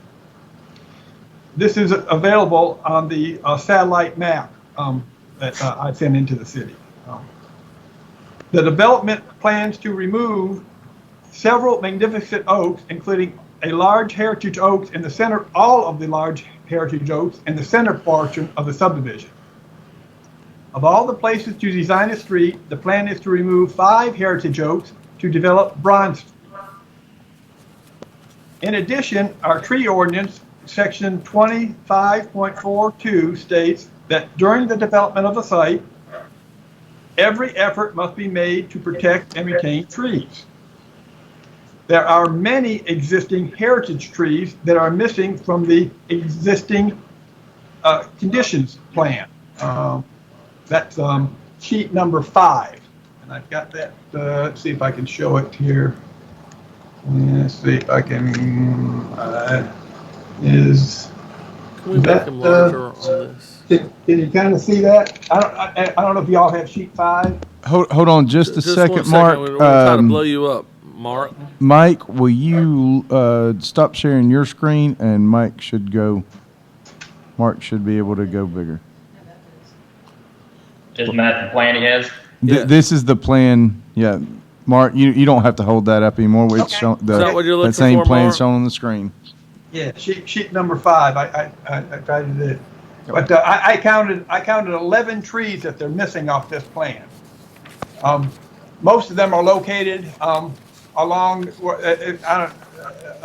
If you start at the left corner and you go over to the fence line, most of them are located along that fence line that runs east and west. Okay, but they're actually missing off this site. You can only see them on Google. The development plan. Let's see where I'm at. Okay. In addition, there are over. These are also missing on the final landscape plan. There are 50 additional existing heritage trees that do not appear on the final landscape plan. Now I'm looking at sheet 1. Can y'all see sheet 1? Yes, sir. Yes. I can hold it up. We've got it now. It's up on the screen. Okay.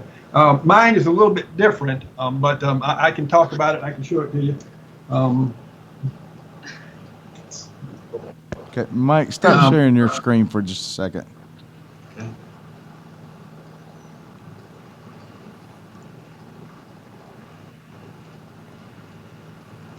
Okay. Go ahead, Mark. Yep. Where am I at? I can't see and talk at the same time. I'm trying. Okay. Let me try to get it where it focuses a little bit. The very first thing I wanted to point out is they're saying 17 trees are going to be removed, which is the yellow portion of it. Only 9 dots are on the plat. Okay, and then all the red is the ones that are missing from the existing. And there's I have a little thing in the corner over here. I can't see where I'm at. Right here, that's what I'm referring to. Okay.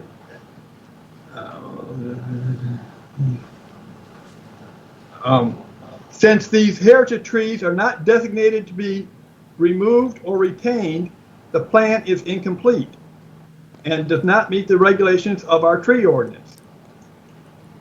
According to section 20.5312I, the location, species, and diameter, breast height of existing heritage trees, including those to be retained for credit and those to be removed, along with written justification for removal of heritage trees.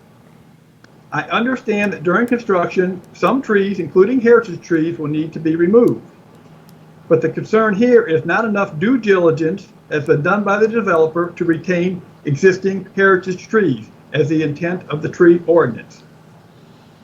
Additionally, any heritage trees omitted on an approved plan may be removed by the developer after application for a tree removal permit. The city shall be required to issue the tree removal permit as listed in the tree ordinance 20.564A if the tree is located in an area where a structure or improvement will be placed according to an approved plan. Okay.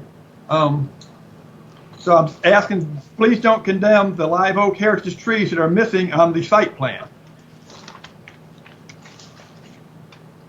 Now I'd like to take a moment to speak about enhancing the landscape green space requirements. According to section 20.5411, there are several options available for a buffer between existing properties. This plat shows a natural undisturbed forest along the western and southern property lines that will be used. I need a drink of water. Now, the tree ordinance defines this as natural undisturbed forest which produces a nearly impervious visual barrier due to the dense nature of plants and or trees. And I attached some photos that show that you can easily see through the understory and it can be easily transversed. This does not provide a nearly as impervious visual buffer that our code demands. In addition, specific reference to my property line, the existing broken hog wire fence owned by the subject property estate, as noted on the existing demo plan, is approximately 6 feet inside my property line. This plan was provided by the developer, and this fence is not listed as to be demolished. Therefore, it will be retained. This fence is approximately 3 feet high, not opaque. Because the fence is on my property, it must be removed. There are also many existing trees on the eastern side of the property line, but retained within the 6 feet that are on my property. My trees should not be used as a buffer for their subdivision. I fear my trees may be damaged or removed during construction. On the western and southern buffer zones, there needs to be another buffer option, such as an opaque fence or evergreen plantings that do not disturb the existing trees as listed in the tree ordinance. I'm sorry. I request a definition of their preservation area with minimal disturbance as shown on the plat. I agree with their PUD written narrative statements that recommends a greenway design initiative that serves both aesthetic and transportation purposes. To this, green spaces are to be specific function, not merely leftover or underutilized space. It can be used at any location where significant natural features warrant preservation. What better than a woodland trail as envisioned by our Fairhope founding father, Henry George, on the original colony plat? A recreational winding path for walking, jogging, mountain biking in the natural forested buffer area would connect the open common areas and along bay meadows. This green belt would be protected from vehicular traffic and added amenity to the village. This will bring the village to life, preserving it as a quaint downtown feel in Eastern Shore. Thank you for allowing me to comment. My conditional recommendations are: 1, full notation preservation and proper removal of heritage trees. 2, an impervious visual barrier at the western and southern property lines. And 3, a definition of preservation or greenbelt trail with signs and a plat. While this is not a complete list, it would bring it closer to compliance, and I feel confident that our appointed planning commissioners will make the best decision based on this information. Thank you for your time tonight. Thank you very much, Mark. Thank you. Emily, you had some a letter that somebody wanted us to read. Yes, I received a call today from Matt Bowles. His address is 19480 Steeplechase Court, and he wanted me to read into the record two statements he had. He would like for sewer to be extended down Bay Meadows to allow the residents along Bay Meadows to get off of septic tank. And he would also like to have Bay Meadows repaved once this development is complete. Okay. Thank you, Emily. Joe, you heard that, I know.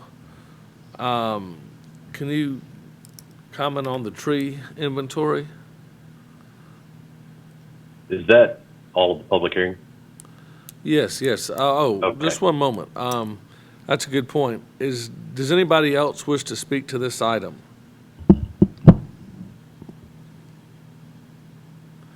In that case, I'll go ahead and close the public hearing at this time.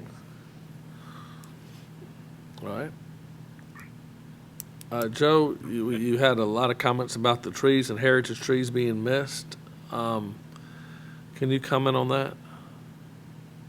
Yes, the trees that are shown on there are the trees that were shot in the field and located based on the criteria that was provided for the city of Fairhope. And then this plan was submitted to the city for it to be specifically a standalone review, and it was reviewed and agreed upon that we had reflected the required trees and the additional plantings that would be necessary. One thing that may be a little deceptive whenever you look at this picture and you see that one west line and it only shows a handful of trees, that is because the trees that are reflected on there are only the ones that meet that criteria for the designation of having to be field located. There are a lot more trees in those shaded locations on that plan than what are shown on the drawing, but they just are smaller than the size that's denoted in the code. Also, as a requirement of this process, we had to have a community meeting that we held in the library back in March, whenever this project was submitted. And during that time, we had a similar conversation that was discussed. And one of the things that was brought up by Mr. Reshesco at that time too was the discussion about maybe putting a solid fence down that side between this development and their property, and the same thing with the trails. And one of the things that was pointed out then is that if you go in to these natural buffer areas and you start building, you've got to remove what's there to put a fence. You can't go in there and build a privacy fence without taking down trees. And you can't go in there and build, a pathway and things without, disturbing the existing undisturbed area. So we felt like our submittal that this plan that was submitted met the criteria, and the staff had agreed with us that it met the criteria, and it was the one that was the best plan to put forward. Okay. And have you looked at any kind of being able to add any kind of a green belt amenities would that work into your plan?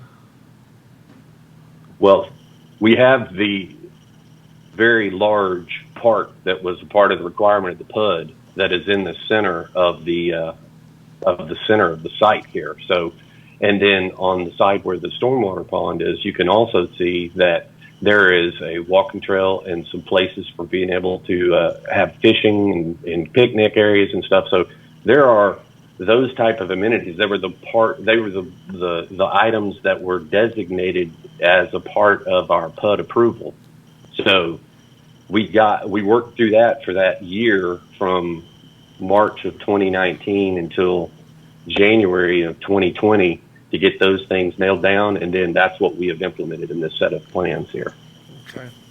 And final question, we mentioned not that we can require you to run sewer past your project or repave something that's outside of your purview, but where will the sewer be coming in from? Will it come off of 181 or will it come off of Thompson Hall? No, so whenever the development to the south of us, Twin Beach Estates, was approved and built, there was a stub from that subdivision to the north that was provided. And so, Micah, correct me if I'm speaking correctly here, but ours is a gravity system that will collect throughout this from north to the south and will connect into the north end of Twin Beach and then continue on to the south toward Twin Beach. And we're not even doing any sewer utility work on the north side of that, which is up on the Bay Meadow side, because again, that's kind of by design. We're staying away from the big trees and things on that Canopy Road. Okay. Thank you, Yep, Joe. that's all Commissioners, do any other commissioners have any questions for Joe or for Mike Jeffries? And Lee, can I chime in here? This is Certainly. Hunter Simmons.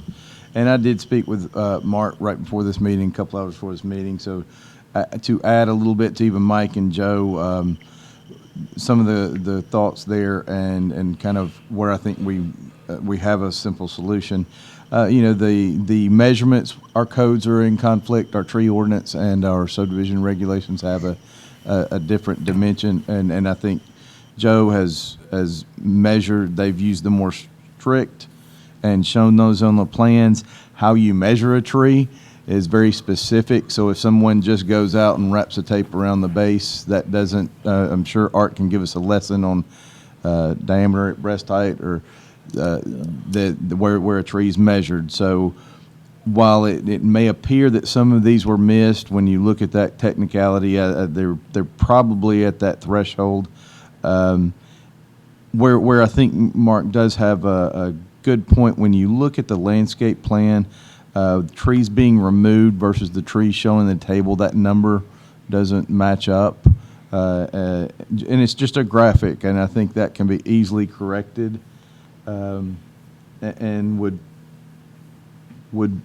like to make an additional component that is corrected before building permit, and Joe will be happy to illustrate that where that is.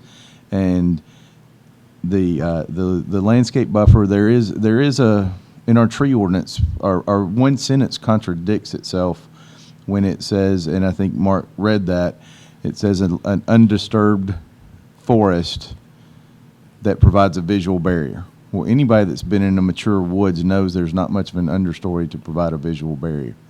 And I think that's what you're seeing here, and that's what Mark's pictures that he sent us, and we forwarded on to the commission, but unfortunately it's too late to kind of get in this presentation, shows that mature forest with not much of an understory for visual, but I think that is the intent that we've been looking for.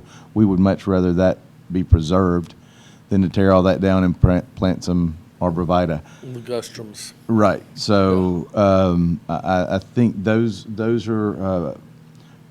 I think those issues we have some comfort with, but I do think we want to make sure the trees being removed, and as they say, and we'll check and maybe work a little bit more if there's something we're missing, and there is a clump of trees that are we've missed. Everybody has we can correct those before permit.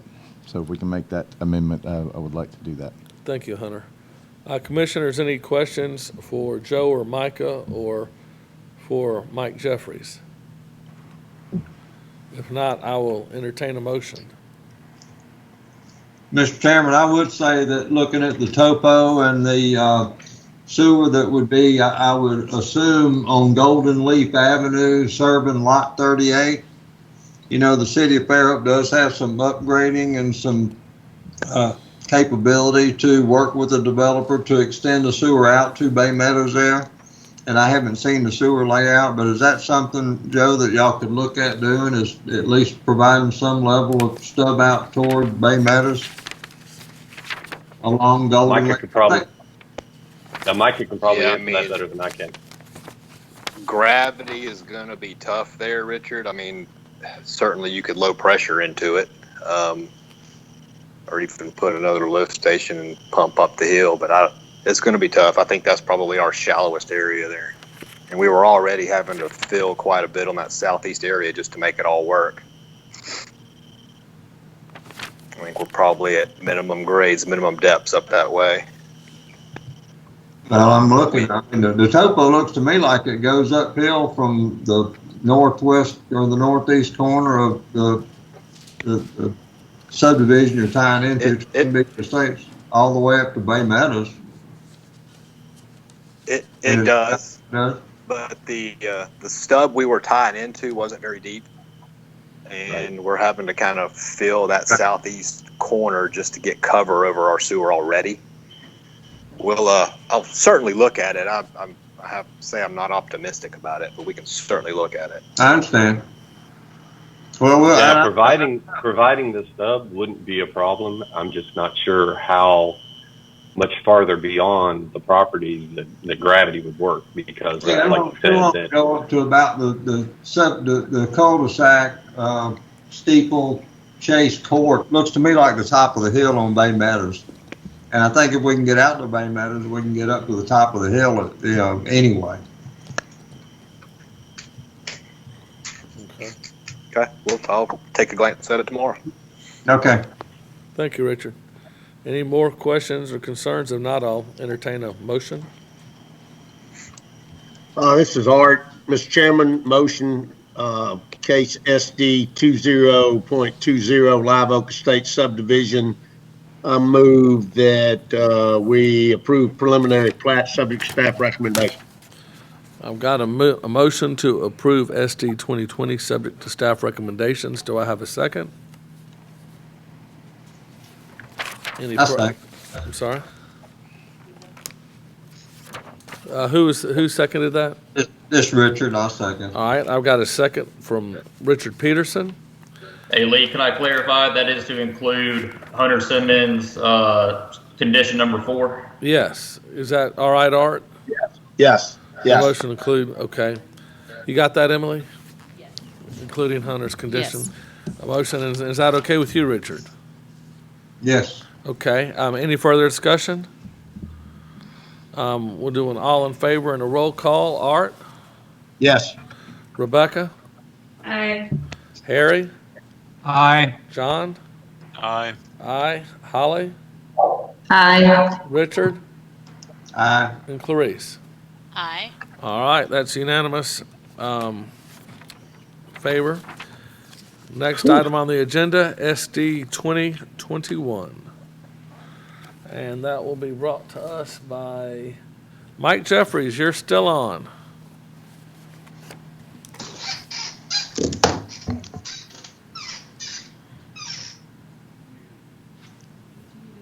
You're muted, Mike. Mike, you're on mute. There you go. Practicing. We kind of liked you better that way. Hit it again. Well, let's say this is SD 20.21, Rare Properties. It's a public hearing to consider the request of Gumbo South LLC for this 2-lot minor subdivision. Property is located on the south side of US 98 between South Greeno and County Road 13. Subject property is approximately 14.5 acres. There's an aerial view outlined in black. There is no zoning map to go with this. The property is 1.5 miles south of the nearest Fairhope zone property, and at that point, it's even the airport. On the screen, on the right, you have the full image of what would be the plat, with Lot 1 in the northwest corner and Lot 2 being the remainder. On the left side of your screen is a blown-up excerpt of where Lot 1 is actually going. And then what they're doing is carving out an existing building that is already on the property. The current zoning is unzoned Baldwin County as mentioned. The smallest lot, Lot 1, is 1.22 acres. They will be on private wells, septic tanks. Electric is served by Baldwin EMC, and their communications is AT&T. Again, it's not zoned, but it's in Fairhope's ETJ and must follow its subdivision regulations. The proposed subdivision, according to Fairhope's regulations, is a minor and has been reviewed accordingly. Staff recommends approval of SD 20.21 Rare Properties Subdivision. I'd be happy to answer any questions that you may have. And Dewberry is the engineer of record. If they are with us tonight, they would be representing the applicant. All right. Thank you very much, Mike. Is there anyone here representing Dewberry or Gumbo South LLC? Yes, hi there. Thanks, Mike. My name is Casey Hill. I'm a representative of Dewberry, here to address any questions that you guys may have regarding this application. What is your name one more time? Casey Hill. Got it. Thank you, Casey. All right. I'll go ahead and open the public hearing at this time. This is item 2021, Rare Properties. Does anybody wish to speak to this item? If not, I'll close the public hearing and turn this over to the commissioners. Does this, Mike, does this need to have sidewalk right-of-ways? There's a sidewalk in front of it along 98. Got it already? Yes, sir. Cool. All right. Commissioners, any other questions or concerns? If not, I will entertain a motion. I think the sidewalk there is eastern, what do they call that? Eastern Shore Trail? Yes. Yeah, Eastern Shore Trails, and it goes all the way down to Weeks Bay. It does. I think. It does. All right, yeah, Mr. Chairman, case SD 20.21 Rare Properties, I move that we approve. I've got a motion to approve. Do I have a second? I second it. This is John. John has got the second. Got that, Emily? Art's the motion. Any further discussion? The only thing I would add is that there is a sewer force main in front of that on 98 that comes from that Key Allegro RV park and goes all the way to Scenic 98. If, sewer becomes something that they need, where septic tanks won't work. Excellent. You got that note, I assume, Casey? All right. All in favor say aye. Oh, wait, excuse me. Roll call. No. Roll call. I promise I won't do that more than 2 more times I like the tonight. way you think, Lee. Art? Yeah. Rebecca? Aye. Harry? Aye. John? Aye. Aye for me. Holly? Aye. Richard? Aye. And last but not least, Clarice. Aye. All right. What you doing down there, Clarice? Motion passes unanimously. Hey, next meeting I'll go the other way. Clarice, I'll put you first. That's what I would do too. Next item on the agenda is SD 2022, brought to us by Carla Davis. Yes, last but not least, bringing up the rear, Carla Davis is bringing to you. Put the cold beer down and get back in front of the computer. Let's go. Don't give them false hope. We've still got 2 more items on the agenda. The last case for you. Okay, so we have case SD 20.22 North Hills at Fairhope, Phase 1. The preliminary plat has already been approved by the Planning Commission, and now they are requesting final approval for the final plat. Summary of the request. Basically, this is a 48-lot major subdivision. It is located on the north side of State Highway 104, approximately half a mile east of County Road 13. The property is approximately 47.5 total acres, with the smallest lot being 0.32 acres and the largest lot being 1.25 acres. Here we have the standard zoning map to your left and the aerial map to your right with that boundary outline of the subject site. Comments. This is phase 1 of a 2-phase development. It should be noted that phase 2 of the development has not been submitted at this time. All of phase 1 is zoned R1 single family residential with the exception of lots 22 through 30, which are zoned R2 medium density single family. That is not identified on our zoning map. However, it should be pointed out that it will be updated upon the final plat approval. All items identified on the final plat checklist have been reviewed and approved by staff. All 5 requirements per Article 4B2 meet the subdivision criteria. Here you have 3 photos taken from different angles on the site. A standard final plat depicting the phase 1 of lots 1 through 48. Staff recommendations. Staff recommends approval of case SD 20.22 North Hills at Fairhope Phase 1 contingent upon satisfaction of the following conditions preceding the application of the signatures of the final plat. Completion of any and all punch list items must be met. The satisfaction of City of Fairhope staff prior to signing of the final plat. Listed below are more detailed punch list items. I'll leave this up for anyone that's watching in the public and for the applicant to review. If there are any questions, staff is more than happy to go over it in detail with the applicant in the office. That's all that I have, Lee.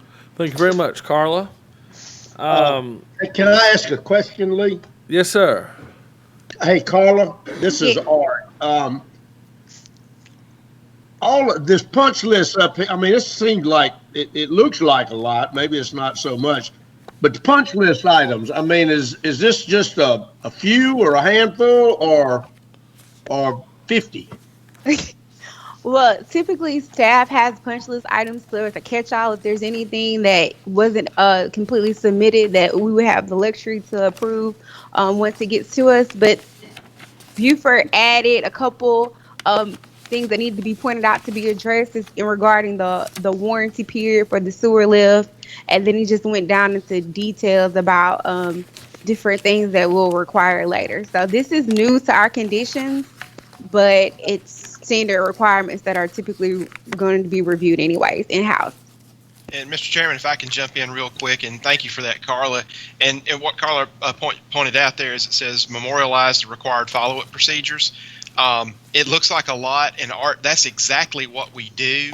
But what we've discovered is that for record-keeping purposes, having all of that memorialized in the meeting minutes gives you a step-by-step list of what you have to do. So that way, if a different person has to take over the project or there's some confusion about what happens when you take the bonds to Lisa Hanks where she becomes the custodian, all of that, we've got it laid out in a step-by-step procedure, and we've got it memorialized as a part of the approval. So that's what that is. It looks like a lot, but it's basically a Art, it's similar to the way the county does follow up on their agenda items is where we came up with that idea.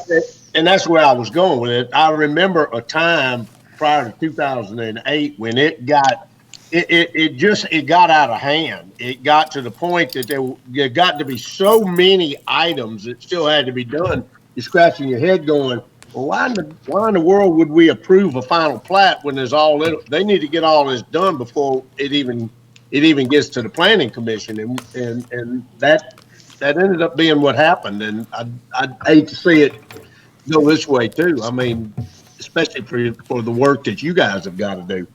And commissioners, the first two items that you see, like Carla said, we put that on just about every single final plat. Those are standard because a bunch of minor things may actually get resolved in between the time that we turn in the staff report until the meeting occurs. But that gives us that flexibility to withhold signing the plat if we need to.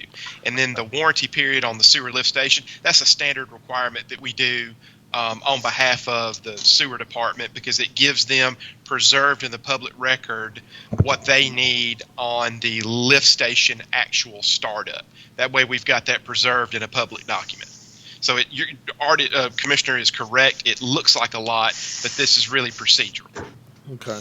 Well, we can talk about this, off the record later and just talk about it because I see both sides. On the one hand, when you got something that looks like it's half done with the big, grocery list, it kind of raises an eyebrow, and I totally get Art's, point on that. But on the other hand, one concern we've always had is, we make our motions and then everybody forgets about stuff and who knows, who's following up later. And Buford, that's one area you've done really, really good on is making sure that, what gets put on paper is what gets put in the dirt. And I appreciate that from you very much. And commissioners, and I'm sorry, Chairman, and commissioners, and just as an example of that very thing, I think it was either Thursday or Friday of last week, we received a letter from the engineer of record from Dewberry where he gave us his certification that all punch list items were complete. And so but we didn't get that until Friday of last week. So that line in the condition of approval gives us that ability to withhold signing a plat if we need to. Got it. Okay. Thank you, Buford. Casey, are you representing Dewberry on this as well? Yes, sir, I am. Okay, good. Do you have anything to add, or would you like me to go ahead and open the public hearing at this point? No, I have nothing to add. Thank you. Okay, thanks. In that case, I do not have anybody listed to speak on North Hills at Fairhope's final approval. If anybody in Cyberland would like to comment, has any questions or concerns, just hit the unmute and please state your name and your address for Emily. Mr. Chairman, I would like to note that I did receive an email from Auburn University today as an adjacent property owner, and they had no concerns. Thank you, Emily. All right, if nobody wants to come in at this point, I'll go ahead and close the public hearing, and I shall turn the meeting over to the commissioners. Commissioners, any concerns? Change anything that you see? If not, I'll entertain a motion.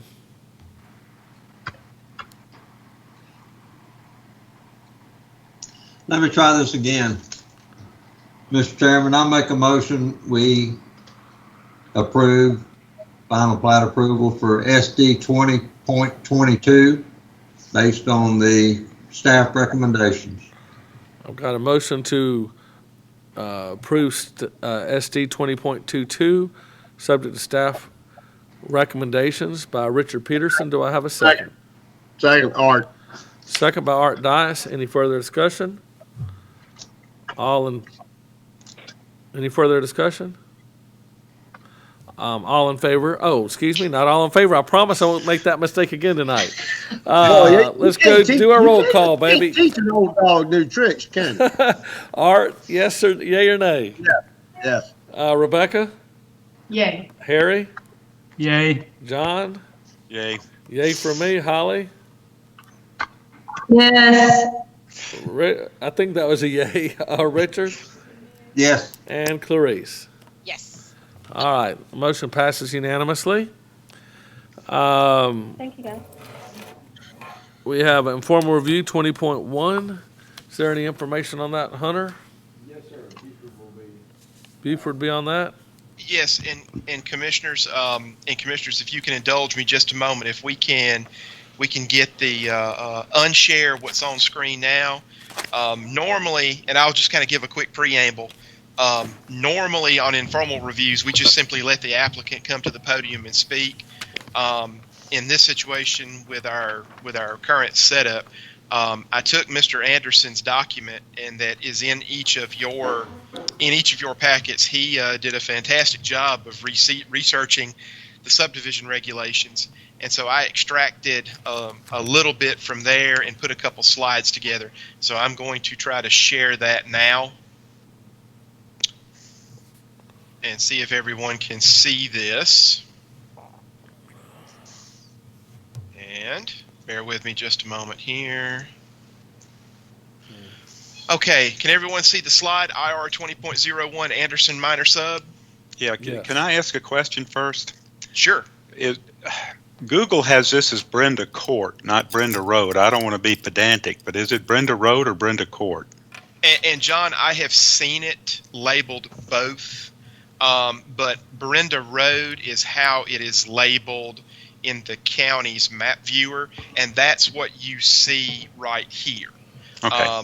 So, commissioners, this is a bit of an interesting one. This is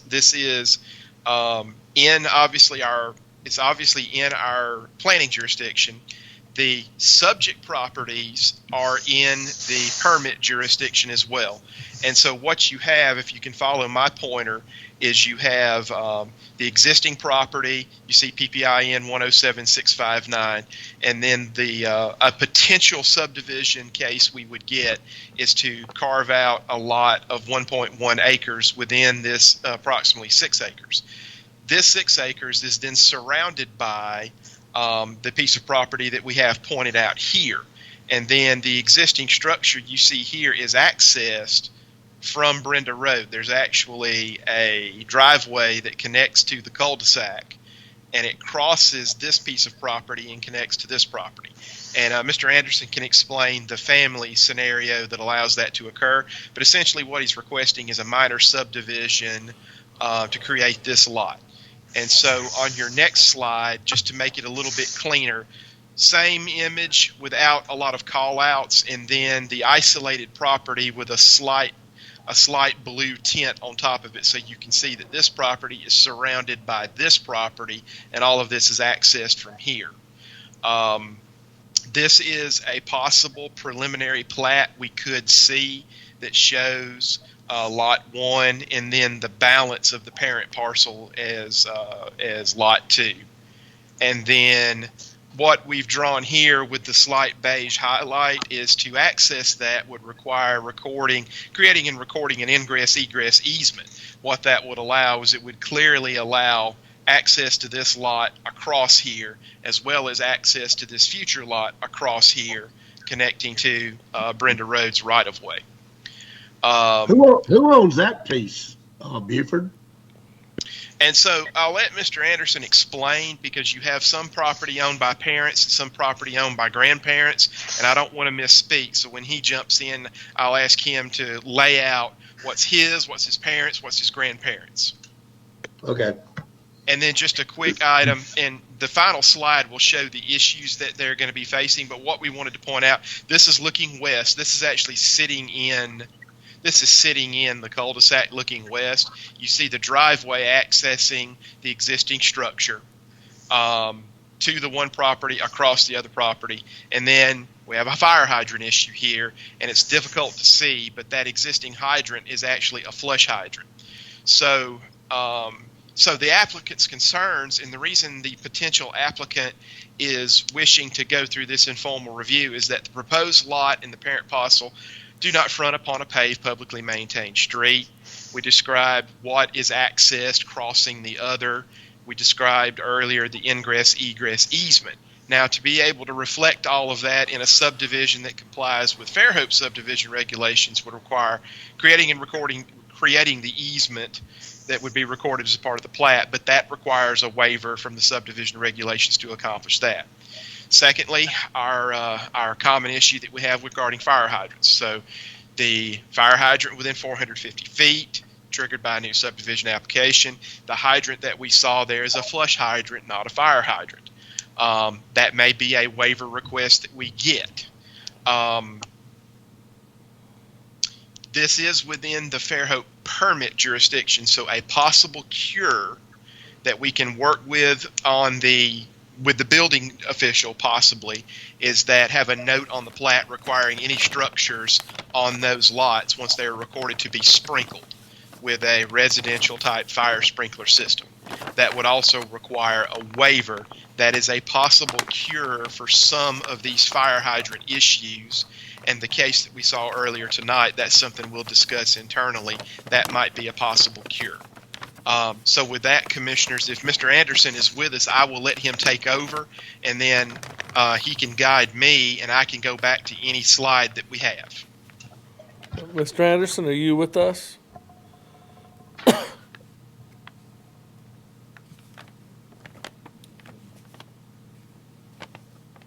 Mr. Anderson, if you're with us, hit on mute, please.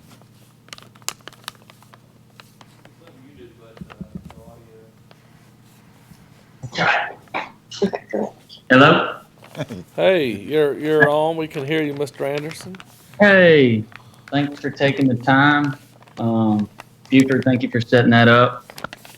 The situation, with the lots, it's Kerhut Incorporated is owned by 5 brothers and sisters, and that parcel that my parents owned, the 6-acre parcel, was something they purchased from their parents, or my mom's parents, the Kerhuts. And we're looking to subdivide that 6-acre into the 1-acre and the 5-acre.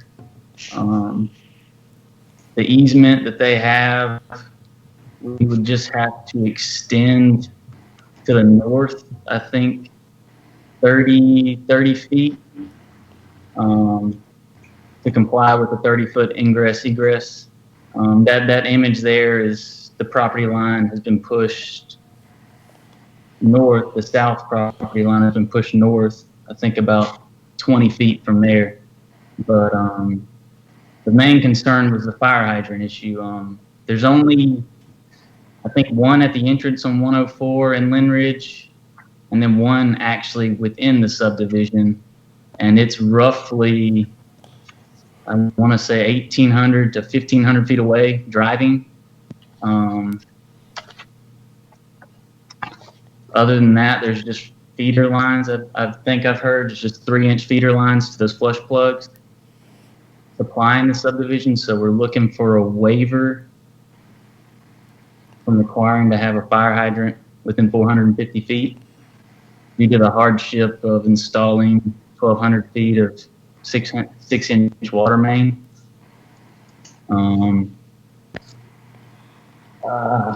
Buford, as far as fire suppression, would the parents' existing house have to have that fire suppression as well?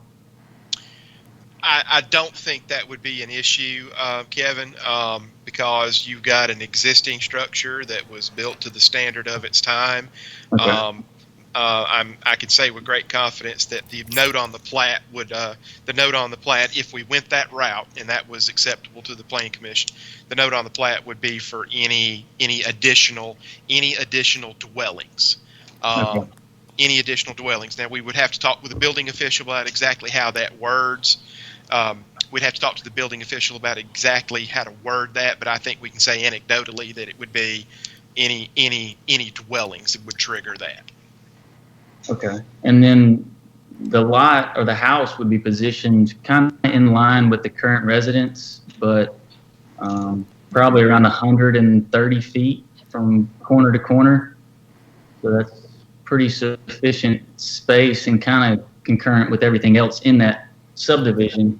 They're all pretty spaced out, and all the existing houses there aren't within 1,000 feet of a fire hydrant, pretty much in that north or western end of the Brenda Court. But I know y'all tabled a request earlier, 20 or SD 20.18, and it was due to fire hydrant kind of concerns. And I mentioned the flagpole option, and that was something we looked into and discussed possibly running, a 30-foot wide section of property all the way out to 104. There's a fire hydrant there that's located right there next to the other two households. But it's just kind of a different situation, and kind of looking for some input before we start the whole process of hiring engineering firms and doing flow models. And if y'all had any input on which way, or if this could help y'all come up with some new standards or regulations to include in the minor subdivision requirements. Guess, do y'all have any questions for me, or? I don't know. I'm when it starts coming, being an insurance agent, when it starts coming to making waivers for fire suppression, I get awfully, nervous. And when the city does that, the ISO, the ISO rating of the city gets in jeopardy, which can cost people a lot of money. I think sometimes agents actually will incorrectly call those flush systems fire hydrants in areas like that, which save a lot of folks money.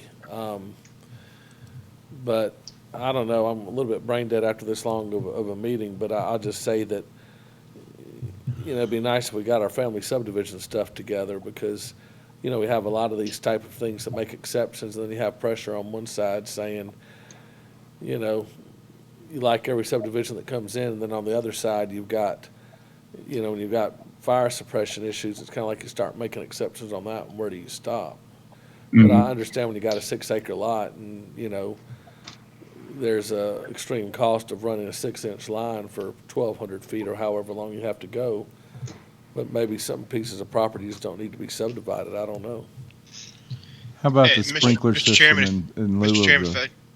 If we're going to do stuff like sprinkler systems, I think we need to put in our ordinances. I mean, the longer Art's been on this board, the more I start agreeing with him that, what we do for one, we got to do for all. And if it's not I If we're agree. going to do it, we need to say, we need to put sprinkler systems in our ordinances and change them and approve them. And I think, and that makes it real tough right now. I don't know if you'll caught what happened at council and kind of the determination before this meeting.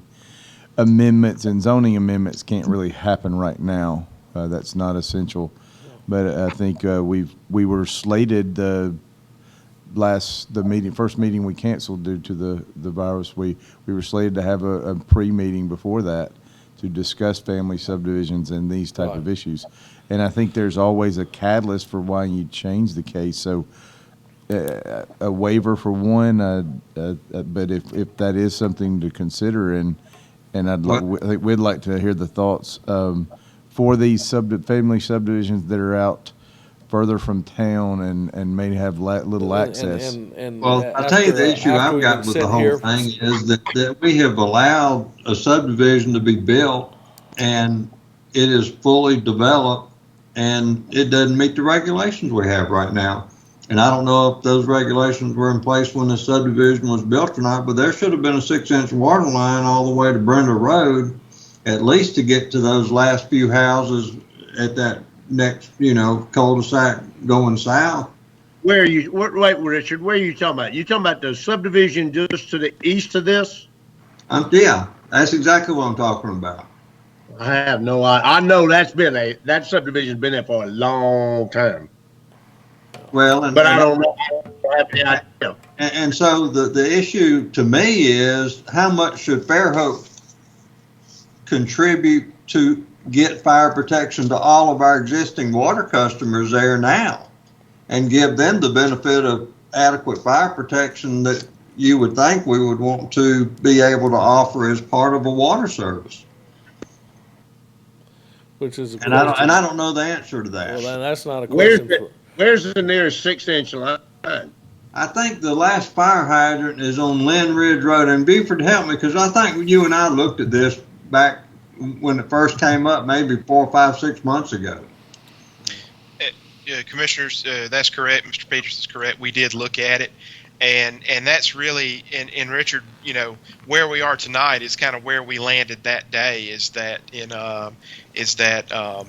other than a tremendous expense to upgrade that, it would be requesting a waiver to the Planning Commission for the fire hydrant requirement.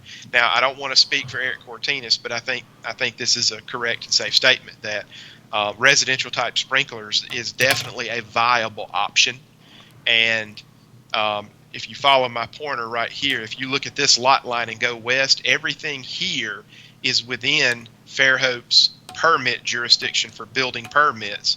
So that's something that could be coordinated with Eric Cortinas, at least in this instance, as far as furnishing fire protection to a future structure up here.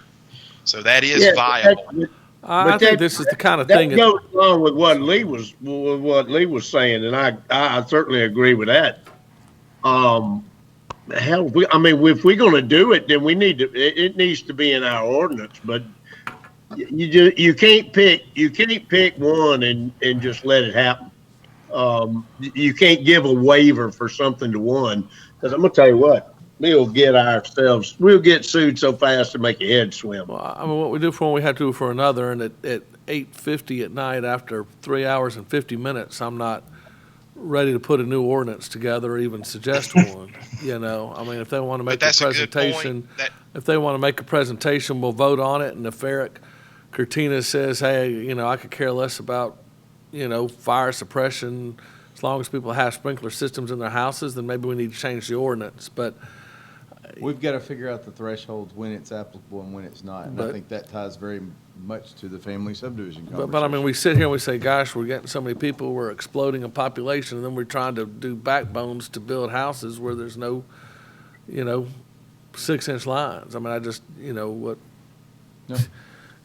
But anyway, I don't know what we're supposed to say. I think part of that discussion is how much do we want to upgrade our existing system where it's deficit. I agree, and that's not our discussion at P&Z. I understand that's what I'm saying, we as City of Fairhope, but I just believe that's got to be part of it. And whether that comes from one small minor subdivision or whether that comes from a subdivision that's going to be an extension of all of that property to the west of there is something. I mean, that's, to me, is where the discussion needs to lead, and how to be fair about that. That honestly, I don't know the answer. Well, we to haven't that. done it in a long time, but at one point the city ran a sewer line down Highway 98 and Scenic 98 and charged people per linear foot to tap into it. So I mean, things like that can be done, but that's another subject for another day. Right, and I agree, and I'm willing to participate in the discussion at any time. I just, I don't know that it's fair to require a fire hydrant.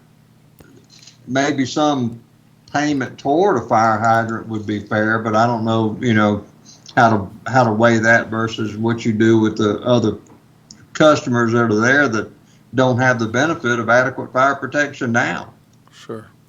And I know the water systems typically will say, well, we don't provide fire protection unless it happens to be available. Well, at some point in time, you got to realize that if we're putting it in our subdivision regulations, then we're making the everything by precedent that we do provide fire protection because we require everybody to put it in so they'll have it. Right.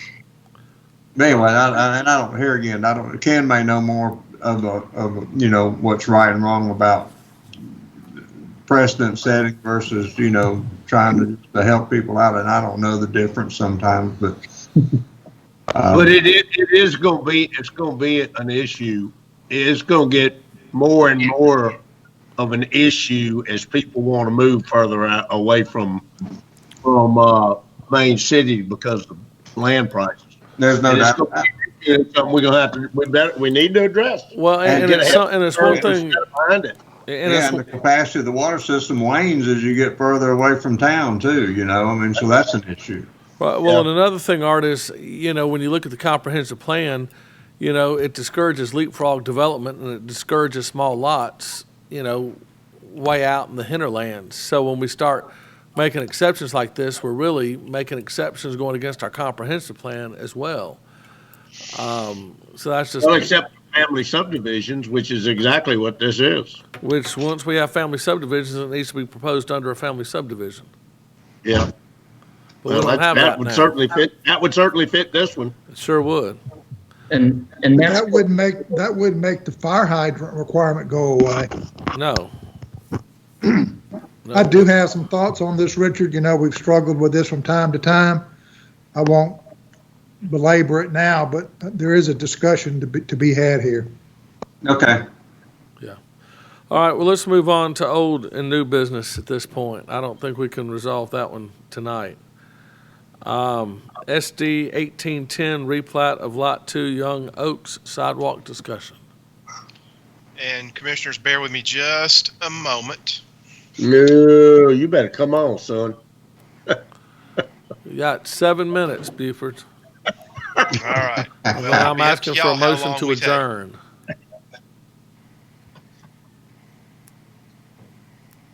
Okay, commissioners.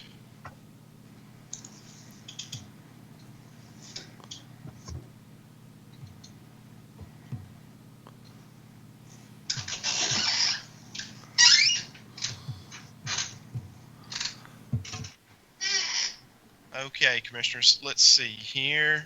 Do you see my slides? Yes, we do. Okay, commissioners, so this is revisiting a previously approved subdivision, and you see the location. This was the re-subdivision of Lot 2 of Young Oaks subdivision. This is exactly from the approval from 2 years ago. This is a copy of the recorded plat. And so, as you see here, just to go through the issue here, this was approved by the Planning Commission April of 2018. This was a 2-lot minor subdivision, and it was recorded April 25th. You saw the recorded plat. Condition of approval in that was approval, sidewalks shall be installed along Nichols Avenue. So the property owner that initiated this subdivision brought the city a performance bond agreement, and they brought us a check for the appropriate amount of money to construct those sidewalks. And that was approved by the Public Works Director. Y'all saw the supporting documents I emailed earlier today. And as you saw in the Public Works Director's email, due to factors, plans for sidewalk construction along Nichols Avenue have been suspended. Future sidewalk construction is not planned. And that was based upon coordination with single tax and a single tax sidewalk project. So the applicant is requesting a refund of their asking a refund of the $2,613 due to non-installation of the sidewalks. And because that installation was a specific requirement of the Planning Commission via condition of approval, staff is presenting this refund request to the Planning Commission for consideration or whatever is the Planning Commission's pleasure. And as you saw in the email that I shared from Richard Johnson, is that based upon the conditions changing, there's no plans by Public Works to install sidewalks in that area. And I'll turn it over to commissioners.